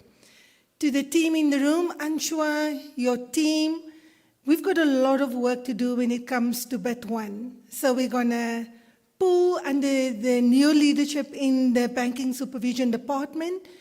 We're going to pull BIT 1 apart in terms of what we thought it should be, and we're going to come up with something that's really going to work for the economy, for the financial system, for businesses overall, to make sure it's not about only profit, but overall value addition end to end to both the shareholder, the stakeholder, society, and our economy. So today's dialogue has challenged us all to reflect deeply on the state of corporate governance in Namibia's financial services sector and on the responsibilities carried by all boards, senior executives, and regulators in an increasingly complex and technologically driven, fast-changing environment. The depth of the discussions, the diversity of perspectives, the openness of the engagement clearly demonstrate the overall importance we all attach to strengthening governance as a foundation for stability and trust. We extend our sincere appreciation to all of you for your time, to our speakers and panelists for your insightful contributions. Your expertise has not only enriched today's discussion, but has also provided practical directions on the path forward. A consistent theme that has emerged throughout the day. Governance must move beyond compliance. It must drive purpose and impact both economy and society. While frameworks and rules remain overall essential, they are no longer sufficient on their own. Stability and trust are ultimately reinforced by the quality and integrity of our leadership, the strength and independence of oversight, and the willingness to take responsibility for decisions and outcomes we are responsible for. We also thank our audience for your active participation and thoughtful engagement. Your contributions transformed this program into a meaningful dialogue rather than a series of mere presentations. This is particularly important because governance is not confined to boardrooms. It is shaped daily through decisions, judgments, and action in all we do, and that we take in our respective roles. Today's program has taken us through the evolving roles of boards, develops under the NamCode, insights from King 5, and the importance of diversity in purpose-led leadership. Across these discussions, one message stands out quite clearly. Institutions seldom fail because of inadequate capital. They always and always at all times fail because of inadequate governance and ineffective leadership. This serves as a powerful reminder that governance should never be treated as a mere framework. It remains the foundation for sound judgment, responsible leadership, and enduring institutional credibility. Our discussions have also reinforced that governance should never be static. It should continuously evolve through questions we ask, the standards we uphold, and the decisions we make. At its core, governance begins with us as the individual. The effectiveness of any framework ultimately depends on integrity, and let me underscore integrity, ethical judgment, discipline, and accountability. In this sense, governance is as much about culture and values as it is about structure and policies. At the start of the day, we framed our engagement around a set of 3 critical questions. Are our governance frameworks sufficiently robust? Second, are our boards equipped for increasing complexity in today's world? Thirdly, are we balancing innovation, accountability, and stability effectively? While perspectives may differ amongst us, a clear consensus has emerged in my view. Governance reform is a shared responsibility. It must be reflected not only in regulation, and Marlene, you've guided us, do not legislate governance. Allow it to evolve as per the frameworks that have been developed. So, it must also be further witnessed in leadership capability, board effectiveness, institutional culture, and the overall value it brings to society, the economy, and the people this economy must serve. Today's deliberations really gave us a clear way forward. We all have homework. I still need to meet the person that said he or she does not have homework after today. There's a strong call to strengthen our overall board effectiveness and independence, deepen our diversity, please include the skills at board level, and reinforce ethical leadership and accountability. Importantly, governance must be judged not by compliance alone, but by outcomes, how institutions are led, how risks are managed, and how trust is sustained over time for the greater good of society. These priorities signal more immediate actions. They reflect a shared commitment to continuous governance reforms. Strengthening governance is not a destination, but a continuous journey that requires our overall collaboration, our willingness to continuously learn, and alignment between regulators and the institutions we oversee. In this regard, the Bank of Namibia remains committed to working closely with industry to truly be that listening regulator, with academia to harvest your capability, your skill and your knowledge, and with all stakeholders to advance governance reforms within our country. The insights shared today will inform our ongoing regulatory, supervisory, and policy initiatives, including enhancements to frameworks such as BIT1, the NamCode, aligned to global best practice, but most importantly, working for the prosperity of Namibia we all yearn for. As we move forward, we must recognize that the reforms that we have spoken about today is not once off, but it's a continuous process of strengthening, adapting, and improving, guided by global developments, yet firmly grounded in Namibia's context and realities. So meeting once every 10 years, not ideal. Meeting maybe twice a year to understand what else should we reform. Maybe that's a better approach. The strength of our financial sector has long rested on its stability and sound oversight. Sustaining that strength will require governance practices that are talking to the Namibian realities, that are effective, transparent, and trusted, underpinned by our collective continued commitment to utmost integrity and accountability. So allow us to leave you with one final thought. The true measure of today's dialogue will not be found in the quality of our discussions, but in the decisions and actions that will follow, especially when no one is in the room to question them. So our actions should speak for themselves. So on behalf of our governor, our board of directors, our collective management and operational teams, we want to thank you all for actively participating, for allowing us to have lots of food for thought to reflect over this coming weekend. Thank you for your valuable insights and your continued partnership.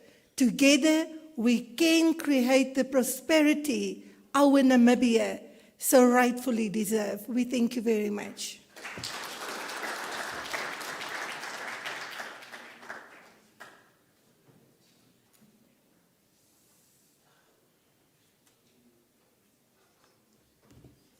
Thank you, Deputy Governor, for those closing remarks, and thank you all for your patience and your indulgence. I know we have run out of behind schedule, but we are at the close of our seminar, and refreshments have been provided outside in the foyer to provide an opportunity to network and continue the discussion after this. As we proceed out of the room, I would like to invite the governor, the deputy governor, our speakers and panelists to the